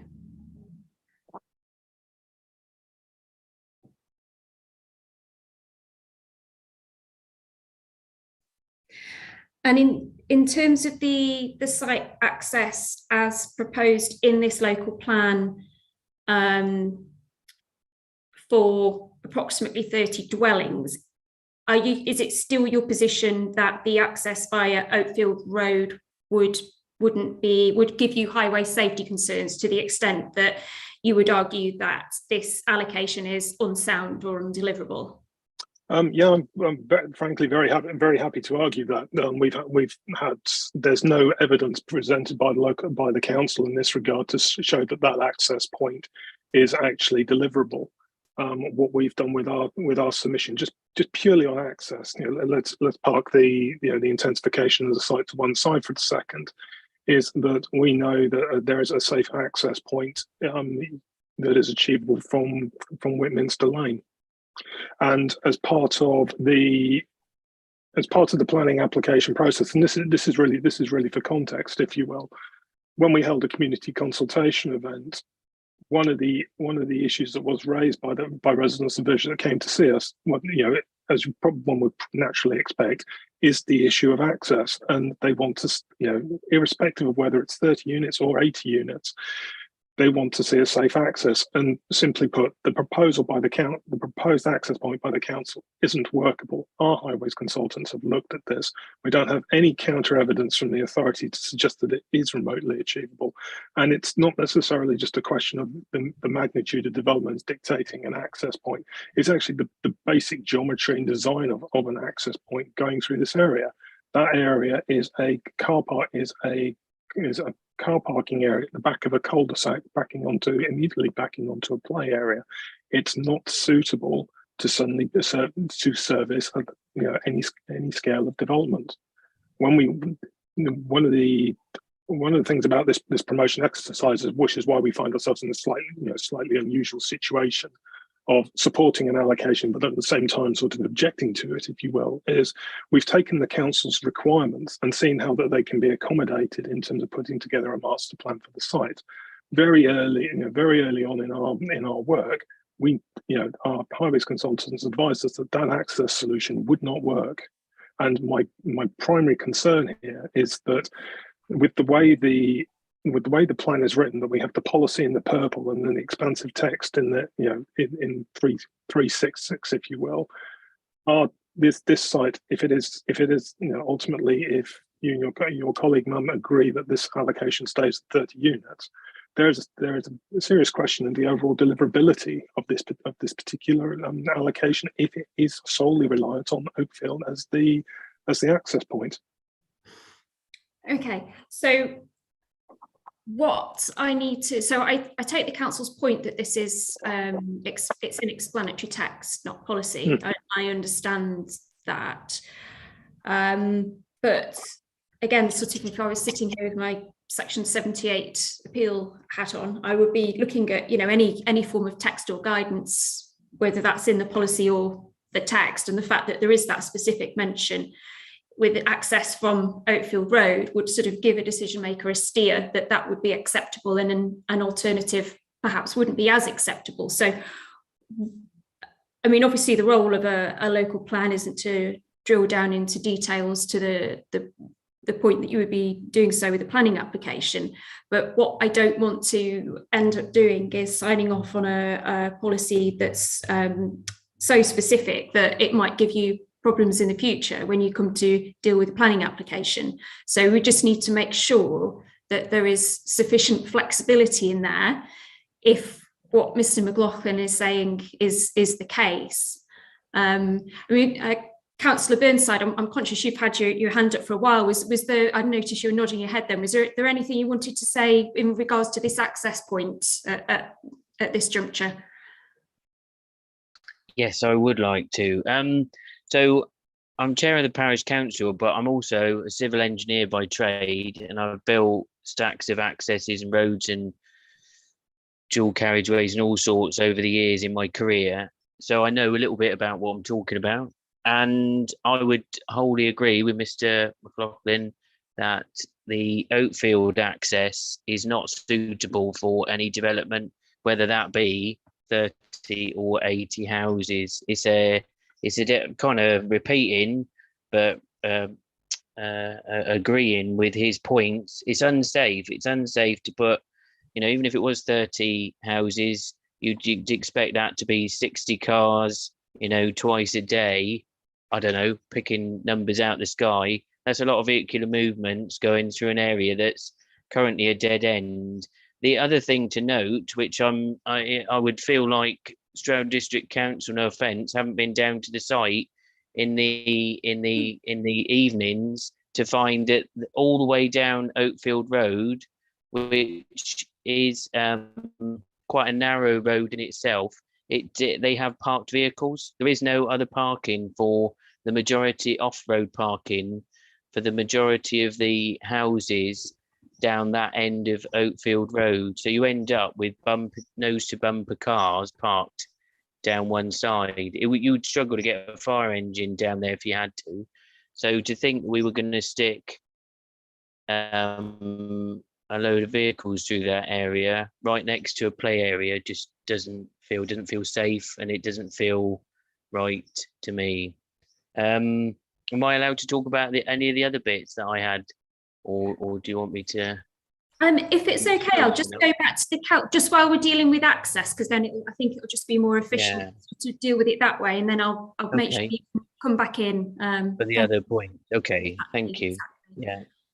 Okay, so go back to Ms. Johnston. So from sort of Councillor Burnside's perspective, obviously he's got the views of the local community as well, which seems to sort of echo what Mr. McLaughlin's been saying about sort of narrow roads, use for parking of vehicles in the evening. There's also this recreation play area.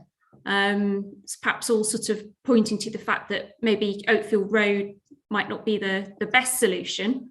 So is the way forward perhaps just, I'm not sort of, well, just simply introducing a little bit of flexibility in the wording, I suggest would probably answer this conundrum, and then it gives both yourselves and the developers a little bit of wiggle room when it comes to sort of agreeing any sort of details of the planning application.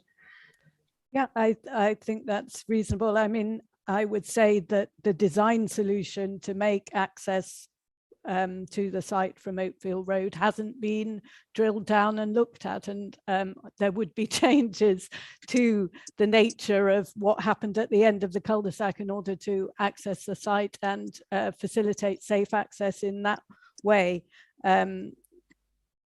What I would say is that the allocation site area does facilitate an access point on Whitminster Lane if that was satisfactorily designed. And so maybe the approach is to look at the wording of the supporting text and whether the specificity, I can't say that word, is removed to be more flexible. That's a better word. That might be the way forward. But I think, again, it comes, I'd just like to emphasize that we're talking about this allocation site area and not the wider site area, the planning application area, the planning application quantum of development. And, you know, the fact that it is a rural edge to Whitminster Lane, affording a rural context to the canal when viewed from Whitminster Lane is a very important design criteria in ensuring that. So yeah, it's a balancing act, and yeah, I think flexibility might be the solution at this stage, so we could have a look at amending the policy wording perhaps. Yeah, I think so. And obviously you don't want to tie your hands, but I think a bit of flexibility in the wording would assist, I think. Let me just look.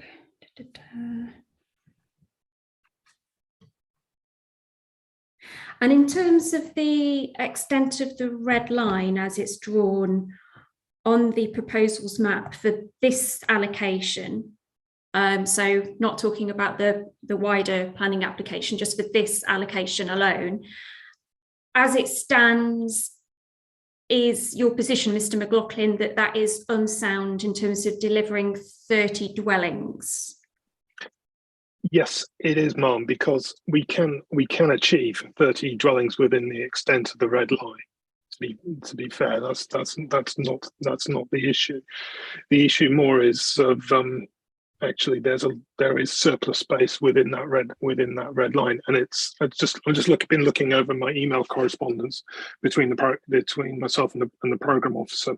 I've asked on multiple occasions to have my Matter 6G submissions put on the inquiry library, which included the plan I'm looking at on screen at the moment. This was very clearly sent to the program officer, and she had asked the council on multiple occasions to do this. So frankly, I'm a little bit disappointed that it's not become part of the examination library, that you don't have it. It may well be on. It's just perhaps I've just had a quick look in the middle of the session. It may well be in there buried somewhere. So don't sort of take that as written in stone that it's not. Okay. It may not be. It's just in the heat of the moment. I may not have been able to, but it most certainly wasn't your statement. It may be that it's somewhere else.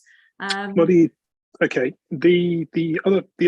other point really with the extent of the allocation, and it becomes obvious when you can see it in the context of the power lines, is the level of development you can actually achieve on one side of the power lines, but sandwiched between the first set of power lines and existing housing on Oakfield Road, and then it calls into question sort of the ultimate urban design objective, if you will, of either having sporadically spaced housing development out all across the allocation, or increasing the numbers within the extent of the allocation. So just leaving the fact aside that we have a planning application in place for a very bigger site encompassing the whole parcel, and looking for that ultimate flexibility that to achieve better design objectives, arguably there's a case to be arguing for more numbers to be allocated to the site within the extent of the allocation in any event. And I think this is a sort of this site's a sort of microcosm of some of the issues that I've raised elsewhere, is that it's actually a question of testing these allocations about what is really achievable within the site. And when we were sort of discussing this on, I think it was the Matter 2 day, one of the council's respondents sort of talked about, the EIP, this is the process to sort of talk about concerns we have with the extent of the allocations. And we've already seen it in, this afternoon in terms of how we've talked about access off Oakfield Road, that you sort of look at it from a Section 73 appeals, or Section 78 appeal situation. If the plan is saying Oakfield Road and my highways consultant is telling me that's an absolute non-starter for a whole series of technical safety reasons, but the plan saying that seriously erodes the credibility of that allocation, and you naturally sort of direct it to start conflicting with the way the allocation is written in the first place. So what we've done as our overall approach is provide yourselves with a very comprehensive evidence base of how this site works. Yes, it can achieve additional numbers, but actually, when you start looking at the parameters of the allocation, the amount of housing we can deliver, and then the other requirements that get built into it, we've got the answers for making this actually a really successful allocation. Ideally, we would like more land to do that with, but at the moment, we're thinking the allocations currently proposed, it is unsound because it's not aspirational enough. We can deliver a much better urban, rural fringe to Brampton-on-Severn with more development, and this fact is ultimately recognised in the council's conservation officer's report on the application. They don't see any issue with larger levels of development, but that's just development per se, rather than expressly saying it's our 80 unit scheme. The other point, I just want to pick up on the council's comments on examination document EB51, the Sala Heritage Impact Assessment. Certainly agree with the council that considerable amount of work has gone into this, but there's just not the the analysis to identify what the historical significance of Oatfield, whether that it's a collection of houses or a hamlet. There's just not that analysis there to support that decision. I know it's a question of planning judgment, but there's not the evidence there to say this is a particular heritage characteristic that we are looking to protect from development. Thank you. I just go back to the council, Mr. Johnson. So from the council's point of view, when you were allocating this site, and obviously you're aware of the power lines crossing it, what was your thinking in terms of the impact on sort of the site layout and the deliverability? In your view, do you think that 30 dwellings on that site would be deliverable? Yes, to answer that. So I think, yes, we do agree that 30 dwellings is deliverable on that site. And I think Mr. McLaughlin is agreeing that a minimum of 30 dwellings is deliverable on that area that we have outlined as an allocation, and that is not enough development. So going back to the allocation site is effectively influenced by one set of those power lines, and certainly when you we would certainly have significant concerns about the wider extent of development that Mr. McLaughlin would like you to see on the planning application layout, which actually takes development and links so existing development on Oatfield Road to the allocation site, and then continues built development all the way to Sandfield Mill. And yes, that would not meet the objectives of having a rural context and views through to the canal from Whitminster Lane. And we would have very strong concerns about that, as we would have concerns about his illustrated development on more of the site area and the frontage to Whitminster Lane. However, we may have some flexibility in looking at a revised number within the central part of the site from behind the surgery back, in accordance with the extent of the allocation area that we've outlined in the plan. And we could look at that in relation to similar rural edge tier 3A settlements in the plan and see if there's any flexibility there regarding numbers. But the power lines and the access are not the only constraints. The setting, the rural context, the setting are also, they do set out how or put parameters on how development can happen. And I go back again to the fact that Oatfield, the very fact that it isn't an identified settlement in our hierarchy, means that it's considered as open countryside and a rural setting. And outside the village edge, that Frampton is the built up settlement and has a settlement development limit, which would be extended in time if the allocation were delivered. Oatfield is a grouping of houses in a countryside context and allows views through those houses and around those houses distinct from the built up Frampton on 7, Sandfield Mill, open views through to the canal. So the fact that it doesn't have a historic core is very it's not relevant in that way. Oatfield is open countryside, and we're talking about Frampton settlement edge, not anything else. We're talking about the edge of Frampton, and in its wider context, of which Oatfield hamlet forms part of the urban, part of the rural context and the sporadic development beyond Frampton. So the historic core is not we don't consider that a relevant argument. It's about the built-up development of Frampton on Severn and a village edge to Frampton on Severn within a wider countryside setting. Thank you. Thank you. Councillor Burnside. Thank you very much. So picking up on Stroud District Council's Helen's point there, I totally agree with her that just because the hamlet doesn't have heritage value going back into the 16th century doesn't mean to say that it's not got value to the people who live there. And ultimately they're quite passionate about, they call themselves a hamlet, whether they're actually a hamlet or whatever it is by definition, but they certainly do like the rural setting that Helen is talking about. So I think that's really important that we try to maintain that with whatever the development is. And I'm not, against development. I work in construction myself, as I said. So, but I do think it needs to be in keeping it at a proportional scale to the village that we're in. What I would say, and the point I wanted to make here, is any developer will always want to stick more houses on a plot of land.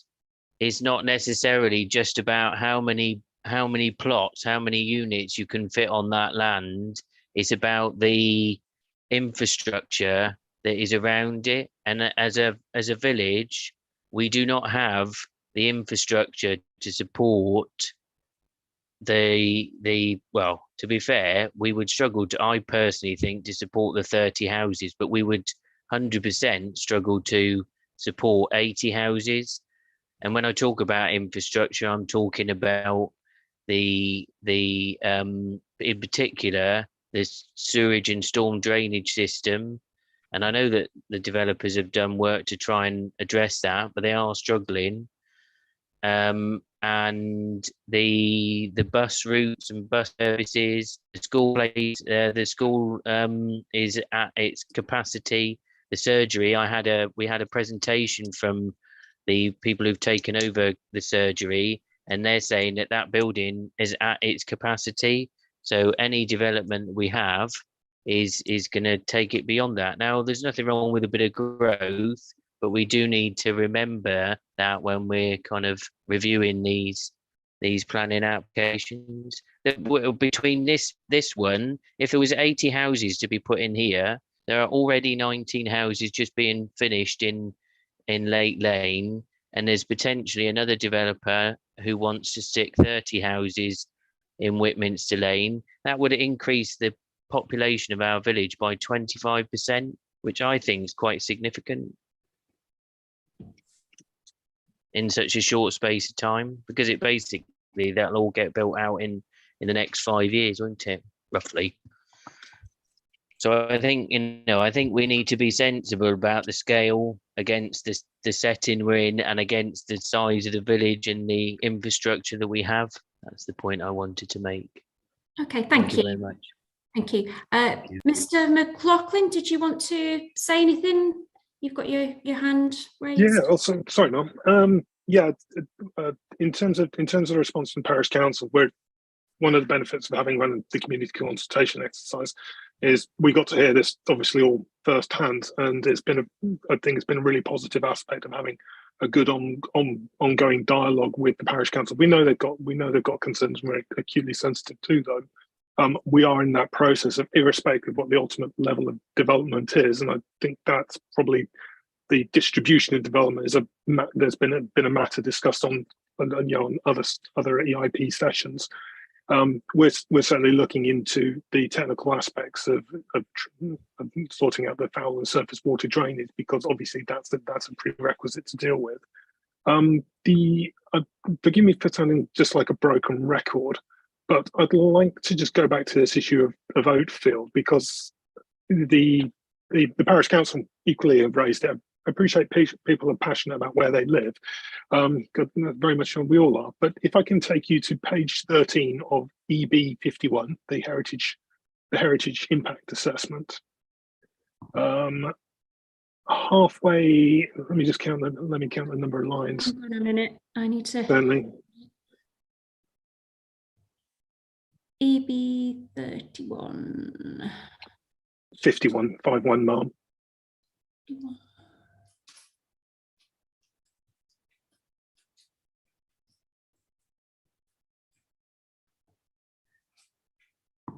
Okay, and page number? Page page 13.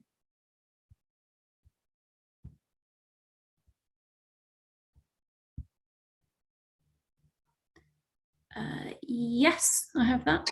Okay, so it's talking about Frampton-on-Severn, and if you go 8 lines down. Yes. The line starts of Oakfield and the loss of significant gap. Yeah. Okay, so development, just to really pick this point up, and it sort of highlights the concerns that we have about the judgment made about the quantum of development, the extent of the allocation, and protection of Oakfield. It's, the full sentence is: development here risks the coalescence of Frampton settlement with the distinct hamlet of Oakfield and the loss of a significant gap. This is the council's assessment, its words, which contributes towards the character and context of the canal network. With our EIP submissions on other matters on this precise heritage point, yes, we have used the 80-unit planning application conservation officer response. Completely is a polar opposite view, that there is no heritage issue arising from a more intensive form of development. I understand the point now. Thank you. Good. I think you've made it. Thank you. Okay.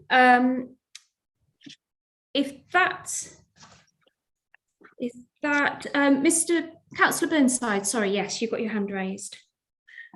A different point now. So, well, it's a different point, but you talked about it very early on in the session. It's just about the footpaths across the field.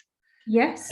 And I just wanted to add to that. The part of the reason that is very important that we maintain that, or we maintain that in some form, it doesn't necessarily have to be precisely along that alignment, is because along Whitminster Lane, kind of north of the surgery, there is no footpath on the road, and the only way that residents and school children, even from that small hamlet or whatever you want to call it, Nathan, is across that field. They walk along the road a little bit, which is a little bit bad bends, you probably noticed from the map, and then they come in through the field, and then they cross the field. So I think I would emphasise, as a parish council, we've got a project which is in its infancy. We're trying to improve the footpath connectivity through there, because also there's a canal restoration project which potentially will bring pedestrian foot traffic, and well, mainly foot traffic and possibly cyclists to Walk Bridge, which is just further up Whitminster Lane, probably maybe a quarter, half a mile up the road from this proposed development area. So there is an expectation that people are going to be walking from Oakfield into the village to either use the amenities or to drop their kids off at school. And we also have this foot traffic from the restoration of the canal, which will inevitably result in people walking down Whitminster Lane into the village for similar reasons. So I just think it's important that you consider that footpath in some form or another ideally needs to stay within the development. Okay. Awesome. Yeah, so that's all I wanted to say. Thank you. Okay, thank you. Mr. McLaughlin, you've still got your hand raised. I'll put the only thing I'll say in response to that is it's a natural component of this development is that we will obviously incorporate the footpath into it. And with that, I'll put my high five down. Thank you. Ms. Johnston, would you like to respond to anything from the council's perspective? I think we've highlighted the main concerns, and I think we're in agreement that it is a deliverable deliverable site with a certain quantum of development at a tier 3A accessible settlement. Thank you. Okay, thank you. So I shall now move on to the next site, which is PS45, which is land west of Upton's Garden, Whitminster. If after a particular site's being discussed, if anyone wants to leave, then that's absolutely fine. If the session's no longer relevant, you're not bound to stay. It's fine. Okay. So again, we've sort of started off by highlighting a couple of issues that have been picked up in the policy and the explanatory text. So again, we're looking at open space and landscaping, and then in particular Parklands House. There's not really much explanation in the sort of policy or the text itself as to what that is. So Ms. Johnson, if you'd like to start on that, thank you. Okay, so PS 45 Upton's Garden. I think as we clarify in our MIQ response, Parkland House is a grade 2 listed building immediately south of the site, and there is a full heritage assessment in the accompanying Sala heritage assessment for May 2017. I can give you a reference somewhere. Well, or I can provide that. So I'm just trying to find. So Sala Heritage Impact Appraisal, Evidence Base 50. And that gives a full assessment of the potential impacts on heritage interest, and in particular justification for the retention of the western half of the site as accessible open space. And is that specifically for Parklands House, the retention for open space? Yes, for the setting of Parklands House. Okay, connected to that, actually, I might as well pick it up now. Obviously, there's the query about the wording, conserved and enhanced. So I think my colleague Natalie Worley has had that conversation with Inspector Wright and is looking at that across the plan. Okay, excellent.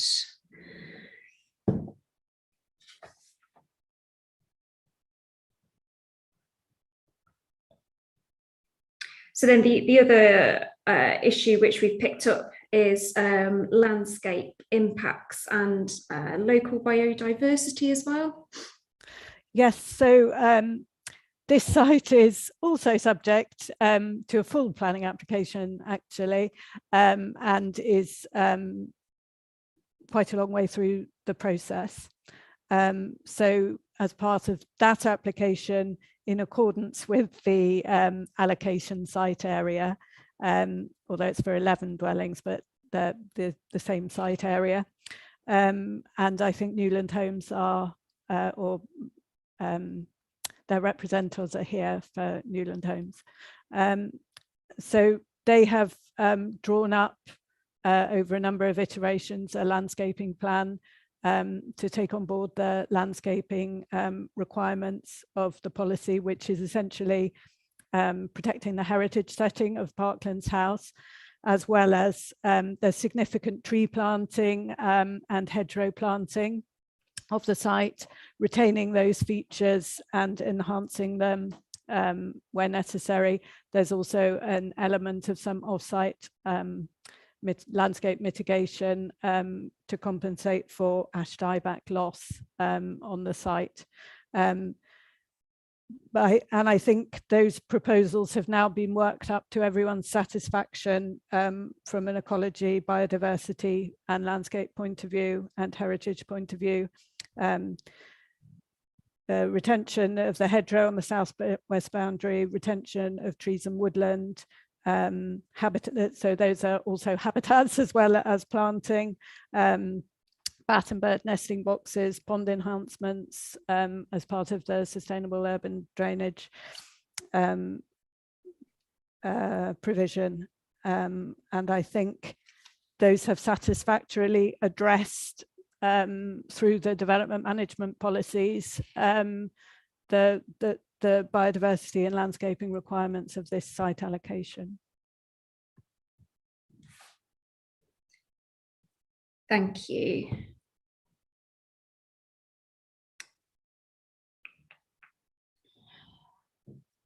Also, just looking at what other representations, what issues they've raised, in addition to what you've already mentioned, there's some reference to public transport. I don't know, should I go to Mr. Grant perhaps to come in at this point? Would that be useful, or? Well, I would just highlight the fact that Whitminster is a Tier 3A accessible settlement with local facilities in close proximity to the A38 transport corridor. I don't know if Mr. Grant would like to comment in any more detail. Mr. Grant? Thank you, Mum. Just to clarify, I'm Richard Grant, Planning Director with Origin 3, representing Newland Homes. And really, I think Ms. Johnson's just probably stole my thunder, because I think she's answered the question. There's, I think, a very helpful exercise being undertaken through the planning application process, whereby the considerations that have been set out in policy have been, I think, satisfied. We'd agree with that. We're at a very late stage now in the application process, where any kind of consultation responses of a technical nature have been cleared away and the requirements of the policy have been satisfied. And I think that as far as Newland are concerned, shows that we believe the policy is well founded and can be achieved. In terms of the additional comments that have come in, absolutely right. It's a Tier 3A settlement, accessible to quite a lot of places, not that far from Gloucester, and the access therefore is as it should be for that part of the settlement hierarchy. I think there are also some comments on drainage issues, water issues, and again, through the planning application process, all of the consultation responses have now been satisfied on that account. So in terms of flooding, drainage, responses from the lead local flood agency and Severn Water, indicating that they are content with the scheme.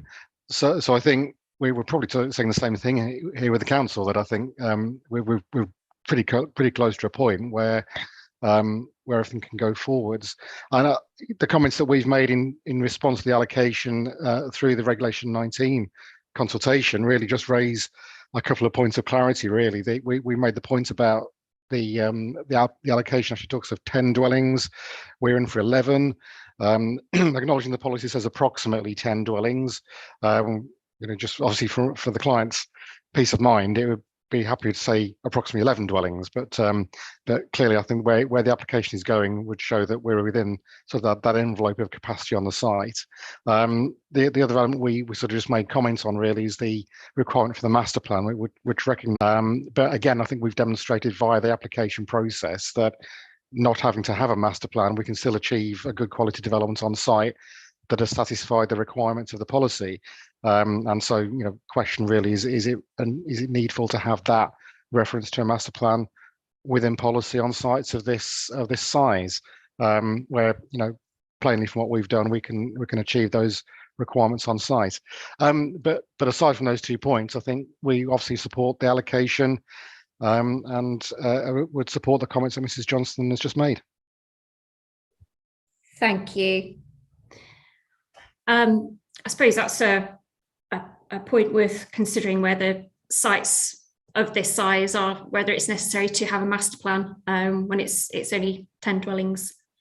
Mr. Johnson, I don't know what you feel about that. I think we have had this conversation before, and I think Mr. Russell has probably explained it before in relation to we take a proportionate approach to master planning, and master planning may be the exercise that you go through as part of the planning application. We're in a slightly different position in this case, in that the planning application has preceded the allocation of the site. So, I think the planning application process at is the master planning process at this stage. And yes, I think we would say that the approximately 10 dwellings, 11 is, I think when you're writing a strategic document, you either go 10, 15, 20 rather than 11. 12, and so it's a ballpark, and it's and yes, I think what Mr. Russell said previously, basically different scales of development we will take a proportionate approach, and in this case that proportionate approach is through the planning application process. So just without double checking, have you got that in all of your site allocations, even for the small ones, like sort of 10, you've got that you require a master plan? Is that just sort of wording is consistent? Yes. Yeah, standard wording. Yeah. Okay, so is in the council's mind, is there sort of a rough level beyond which you would take a proportionate approach? Would you sort of think, I don't know, like 30 and above, absolutely need a master plan, below that, no? Or is it not quite as cut and dried as that? I don't think we've been as specific as that, and I think it was just more being reasonable. So if that is something you wish us to look at, we would have to take it away and have that discussion and look at it further.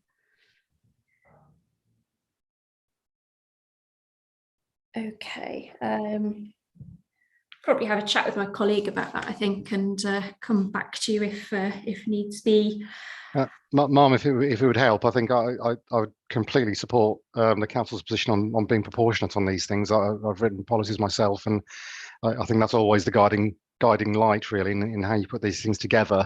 And whether or not the answer would be, I mean, I'd probably say both on the approximate 10 and on the master planning point, whether or not there's a general statement can be made elsewhere in the plan, just to set out that proportionality, and without having to be specific on, a number after which a master plan will require, just to make it clear that, it's almost like a facts and degree approach, site by site, to understand whether or not the complexity of the need would lead you to require a master plan. The council may want to have a think about that, but that sort of is the kind of thing I've seen in other plans I've done myself, where you write in that kind of guidance, if you like, at the start of the plan as how you expect some of these bits of policy to be used. Normally you'd see it as a requirement for strategic sites, and then not so much for the smaller local ones, but as I say, I shall have a chat with my colleague and come back if necessary on that one. I would just say there is a definition in the glossary at the back as to what master plan means, but I don't know, because I can't quite remember the conversation that was had at the previous session either, or at an earlier session. It's just insofar as it relates to scale of development. That's sort of what we're getting at. So yeah, okay. I'll take that away and have a think about it. Okay. I think that concludes the discussion that we need to have on site PS45, unless anyone has any further points they would like to make. Nope, not seeing any hands. Okay, in which case we'll move on to PS46, which is land west of School Lane, Whitminster. So this site's allocated for up to 40 dwellings. So again, if I'd ask the council to start, and sort of if you could just pick up on the things we've highlighted in our initial questions as to why they're necessary for this particular allocation. So again, we've got open space, landscaping, particularly strategic landscaping. Yeah. Yes, I'm not on mute. So again, the detail, so the open space, so the policy wording is about minimizing landscape impacts and integrating the public right of way within landscape open space. They're the main criteria. So a strategic, the supporting text then refers to a strategic landscape buffer and robust tree planting on the southwestern site boundary. This is really in relation to impacts or impacts in relation to long distance views from the Industrial Heritage Conservation Area west of the site associated with the canal corridor. Whitminster is at a sort of low ridge level falling to the west to the canal corridor and the Industrial Heritage Conservation Area. So it's about making sure that the settlement doesn't become more visible on the ridge there, setting back development and having planting to break up views of any development, alongside providing integrating the public right of way, which extends from School Lane and towards the canal corridor, creating an attractive public right of way.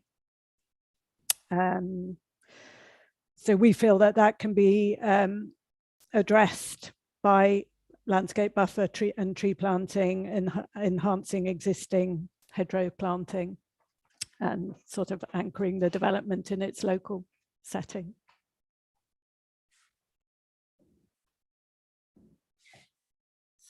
Thank you. Okay, has anyone got any points they would like to come in on this particular site? Ms. Hamilton-Foyne? Oh, you're on mute.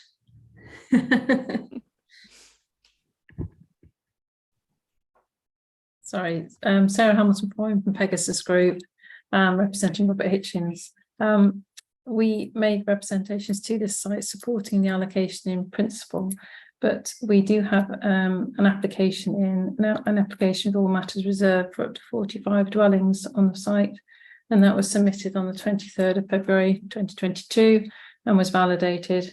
And that application site gross area is 2.25 hectares with a gross density of 20 dph and an average net density of 38 dwellings per hectare. And that includes 0.8 of a hectare in terms of POS. We also have an application in for a larger site, which includes this site and an extended area of the land for 100 dwellings. And the reason being the Whitminster is a Tier 3A settlement, and the applications demonstrated there are no issues in terms of the heritage, and that there will still be separation between Whitminster and the group of buildings comprising Highfield House, to the northwest, by providing landscaping and green infrastructure along the west and northern edges. And the SALA actually confirmed there were no physical or environmental or heritage constraints preventing the development of both this parcel and the adjacent parcel. Okay, thank you. So, sorry, do you want me to carry on? I was just going to say about the landscaping. So I thought you get no, please carry on. Yeah, the LBAA has been prepared to support the planning application, and that concluded the landscape sensitivity of the site was considered to be medium to low due to the undesignated nature of the land and the limited number of landscape receptors of value or rarity on the site. We've produced an illustrated layout, the plan that conforms and reinforces the existing settlement character and the settlement pattern, and the landscaping has been addressed on the master plan, showing both the existing vegetation and identifying additional planting. The planting also improves the connections to existing green infrastructure and helps to integrate and anchor the development with the surroundings. We've got tree planting and open space as proposed to the western boundary, and that will strengthen the settlement edge, creating a sensitive and well vegetated transition to the open rural landscape further to the west. In terms of the industrial heritage and conservation area, we've touched upon this. The SALA didn't confirm there was any constraints. The sustainability assessment, the council's document CD3B, looked at the site and concluded that this site was screened out of the SALA heritage assessment as having no heritage impacts. and indeed the heritage assessment that supports the planning application also has identified there are no issues. It's not considered to contribute strongly to the settings of either the Grade 2 listed buildings or the conservation area. And there's been no adverse comments from Historic England either in response to the application.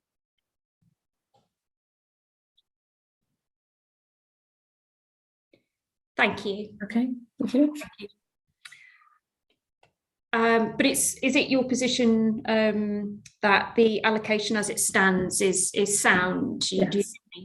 Yeah, it's sound and deliverable. Planning applications being put in. Okay, for 45 dwellings, which is larger than the 40 that is allocated for. But we believe that with the technical evidence base, looking at opportunities and constraints, etc., that 45 dwellings is capable of being accommodated on the site. In fact, we did talk about 60 dwellings initially as well. 45 was that? 45 the application is in for, yes, but we have looked at accommodating more than that on site, up to 60. Okay, thank you. Councillor Burnside. Yes, thank you very much. Although obviously I'm councillor for Frampton-on-Severn, I've partly stayed on to listen to the discussion on these two, and this particular one is of interest because, as I mentioned earlier, particularly our sewage infrastructure supplied rightly by Severn is and we're concerned that any development of a significant size, and that's why I didn't stick my hand up with 10 or 11 houses earlier.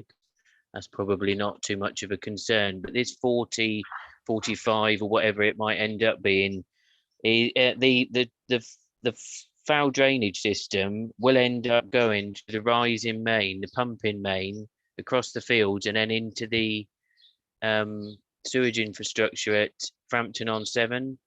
And we already have regular sewage flooding scenarios in our lovely picturesque village. At the top of the green, we've had two incidents this year already, and we have, I don't know, probably half a dozen per year. We've had discussions with Severn Trent. I have a quarterly meeting with Severn Trent ops manager to talk about various issues, and we did ask them to do some modelling, and I do have an email where they've and we asked them to put the additional houses in that we talked about earlier at Frampton-on-Severn, but also to put the ones in at Whitminster, and there's clear evidence in their hydraulic modelling that shows that the system will not cope. So I don't know enough about this process to know whether that's something that you can comment on that would then force something to be done or what, but it certainly needs to be noted because we flood a number of times a year with sewage, and this is only going to make it worse. That's all I've got to say. Thank you very much. Thank you. Can I ask the council, Ms. Johnston, noted that the wastewater infrastructure had been raised as an issue. Presumably you've consulted Severn Trent on the allocation. Do you just like to...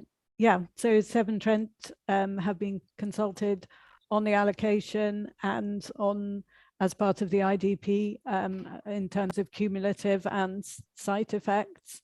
And I think Sarah Hamilton-Foyne would be able to confirm that in response to the planning application, they're satisfied that the foul and service water drainage arrangements, they haven't raised any objections or issues subject to conditions on the development. Thank you. Ms. Hamilton-Foyne, would you like to come in on that point? Yes, thank you, ma'am. Yes, I can confirm that Severn Trent responded to the application on the 11th of March 2022, and they had no objections to the proposals, and they provided following conditions One was related to the usual development hereby permitted should not commence until drainage plans for the disposal of foul and surface water have been submitted and approved by the local planning authority. And the second one was to do with the scheme being implemented in accordance with the details before the development is first brought into use. And we've done a flood risk assessment for the site, which was submitted with the planning application, and that confirmed there were no issues. And the EA were happy. Sorry, but to cut in, you're missing the point though. It's not the flooding issue on the site, will it? It'll be down at Frampton on 7. Yeah. If you could just hang on a minute, just wait for Miss Hamilton Foyne to make her point, and then I'll bring you back in. Apologies. Thank you, ma'am. The flood risk assessment did look at the implications across as well, according to the criteria, and it confirmed that the site could be satisfactorily delivered, and without flood risk and without increasing the flood risk elsewhere, because it has to look at the implications of the development, and they confirmed that would be satisfactory. And they would use, there'd also be the use of suds for drainage. And particularly with regards to sewerage, which was Councillor Burnside's point, was there anything particularly you'd like to? We haven't had any negative comments as regards sewerage, no. So no specific comments raised by Stroud? No. Okay, thank you. Ms Johnston, I think I cut you off before you'd finished. I noticed just as I brought in Hamilton Foyne, you sort of opened your mouth to sort of say something else. I do apologise. But go back to you to just finish off what you were going to say. Oh, you're muted. Long afternoon. So it was actually just in response to the other issues Sarah Hamilton Foyne raised about the wider site area and the bigger quantum of development. So there was no heritage impact raised. However, in landscape terms, the rising slopes up beyond the public footpath, the public right of way, would extend housing too far into the rural area, that as was highlighted in the landscape sensitivity impacts of the SALA. So the SALA did consider the wider land parcel that's bisected by the public right of way, which forms the northern extent of the allocation site, but Ms Hamilton Foyne's talking about a wider landscape parcel. 40/45 dwellings is recognised as sort of in accordance with the development strategy for a tier 3A settlement. We've also got the Upton Gardens development as well. So yes, we are obviously promoting the site, or we are promoting the allocation of the site for around 40 dwellings on the site area set out. Thank you. Thank you. Councillor Burnside. Sorry about that. Okay, so all I can say is that I would beg to differ with the views of the two ladies who've just spoken, because the reality, because I have an email which I'm literally looking at on my screen here on the 9th. Oh, I think Miss Councillor Burnside is just frozen. Oh no, you're back again. Do you want to just repeat what you just said? Which bit did I get to? Yeah, so I am concerned that the assessment by Severn Trent and that we've talked about just there does not take into account the overall picture, because I had these meetings with Severn Trent, and I have an email from Severn Trent on my screen over there, 19th of September last year, which went through their legal team before they sent it out, which says that our Frampton-on-Severn system would suffer more frequent flooding if the 40 house developments and the 11 houses at Whitminster were to go ahead. So I think the other thing, because it does talk at the bottom of this, I'd also like to stress that Severn Trent cannot refuse a foul sewer connection from domestic properties. So they're not allowed to do that. So they're always going to come back and say, yes, we can, yes, we can do that. But the reality is the issue will not be in Whitminster. It will be down in Frampton on 7. But I'm not going to go on anymore. So, but we have real concerns about that. And yeah, anyway, there's even bigger development the other side of the road, and I know we're not supposed to talk about that, but 2,250 houses, and in that application, which went in early this year, that all that drainage is supposed to be coming down through Frampton as well, which is why I'm getting a bit aerated. So, no, I mean, I suppose from our perspective, what we would like to know as inspectors is what is the sort of agreed position from Severn Trent. So obviously take into account what you're telling me, that you've got an email from Severn Trent that seems to be contradicting what they might have said, but without seeing that for myself, I can't comment. Yeah. So I'm just trying to think of a way through that.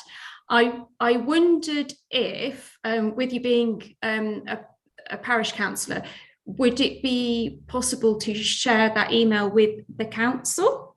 And perhaps because it's your local plan, your allocation, you've obviously got communication from Severn Trent. If you could sort of look at this and then perhaps clarify with Severn Trent what their position is on this site, because it would be good to just have the definitive, this is Severn Trent's position, rather than having conflicting suggestions from different parties. We can take that action forward if we are it's supplied different with frames, the I think what it is. Sorry.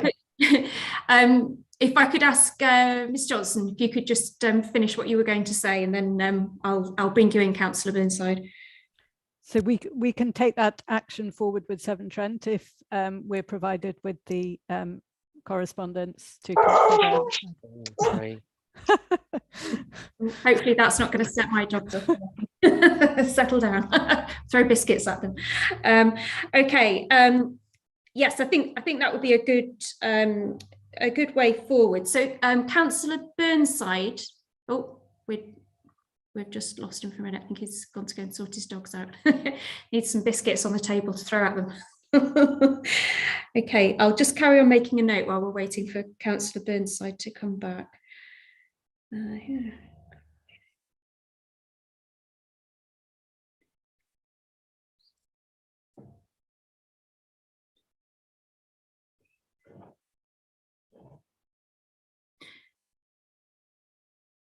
So I think well, we're just waiting for Councillor Burnside to come back. So I think we'll get Councillor Burnside's agreement, but essentially, oh, here he comes.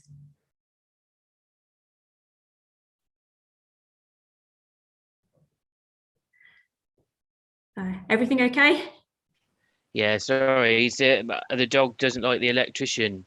Oh dear, poor electrician. Yeah. So if Councillor Burnside, would you be content to share that email that you have from Severn Trent with Ms Johnston from the council? And then I think it would be useful from sort of both your perspective and from the councils to just get some clarity from Severn Trent as to what actually their position is. And then if you could, yeah, I think the. Sorry, go on.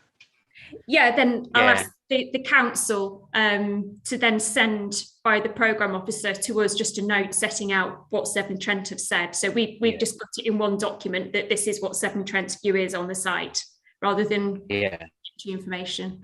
Yeah, the difference is because they're at different time frames, to be fair to everybody on the call.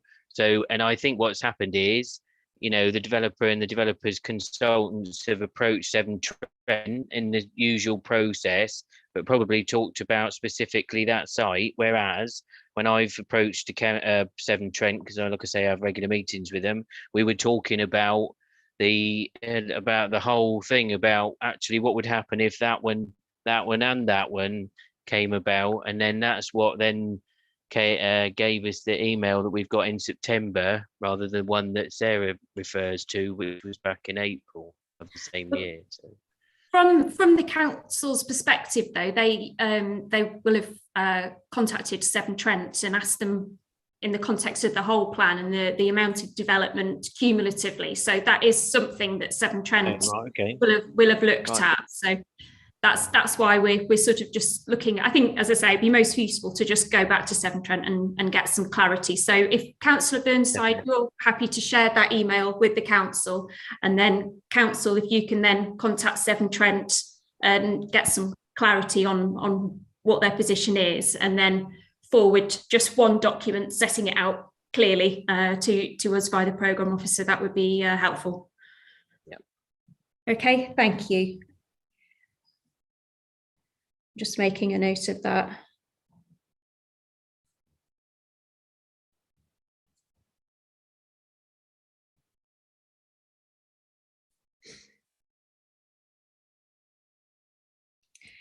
And the issue, just to be clear, is one of cumulative growth in the area.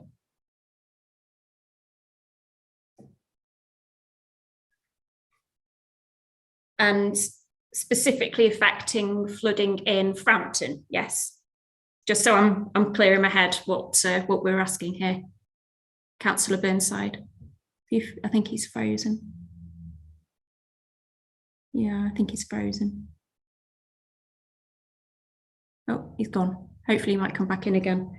Okay, but that was my understanding. If Councillor Burnside rejoins, then we'll, oh, here we go. Councillor Burnside, can you hear me? Hello? Councillor Burnside? Yes, I can. Yes, I can hear Great. you. Excellent. So I was just clarifying that what Severn Trent contacted you, well, what the discussion was about was cumulative growth in the area and its effects on Frampton in terms of flooding. Yeah, okay. Correct.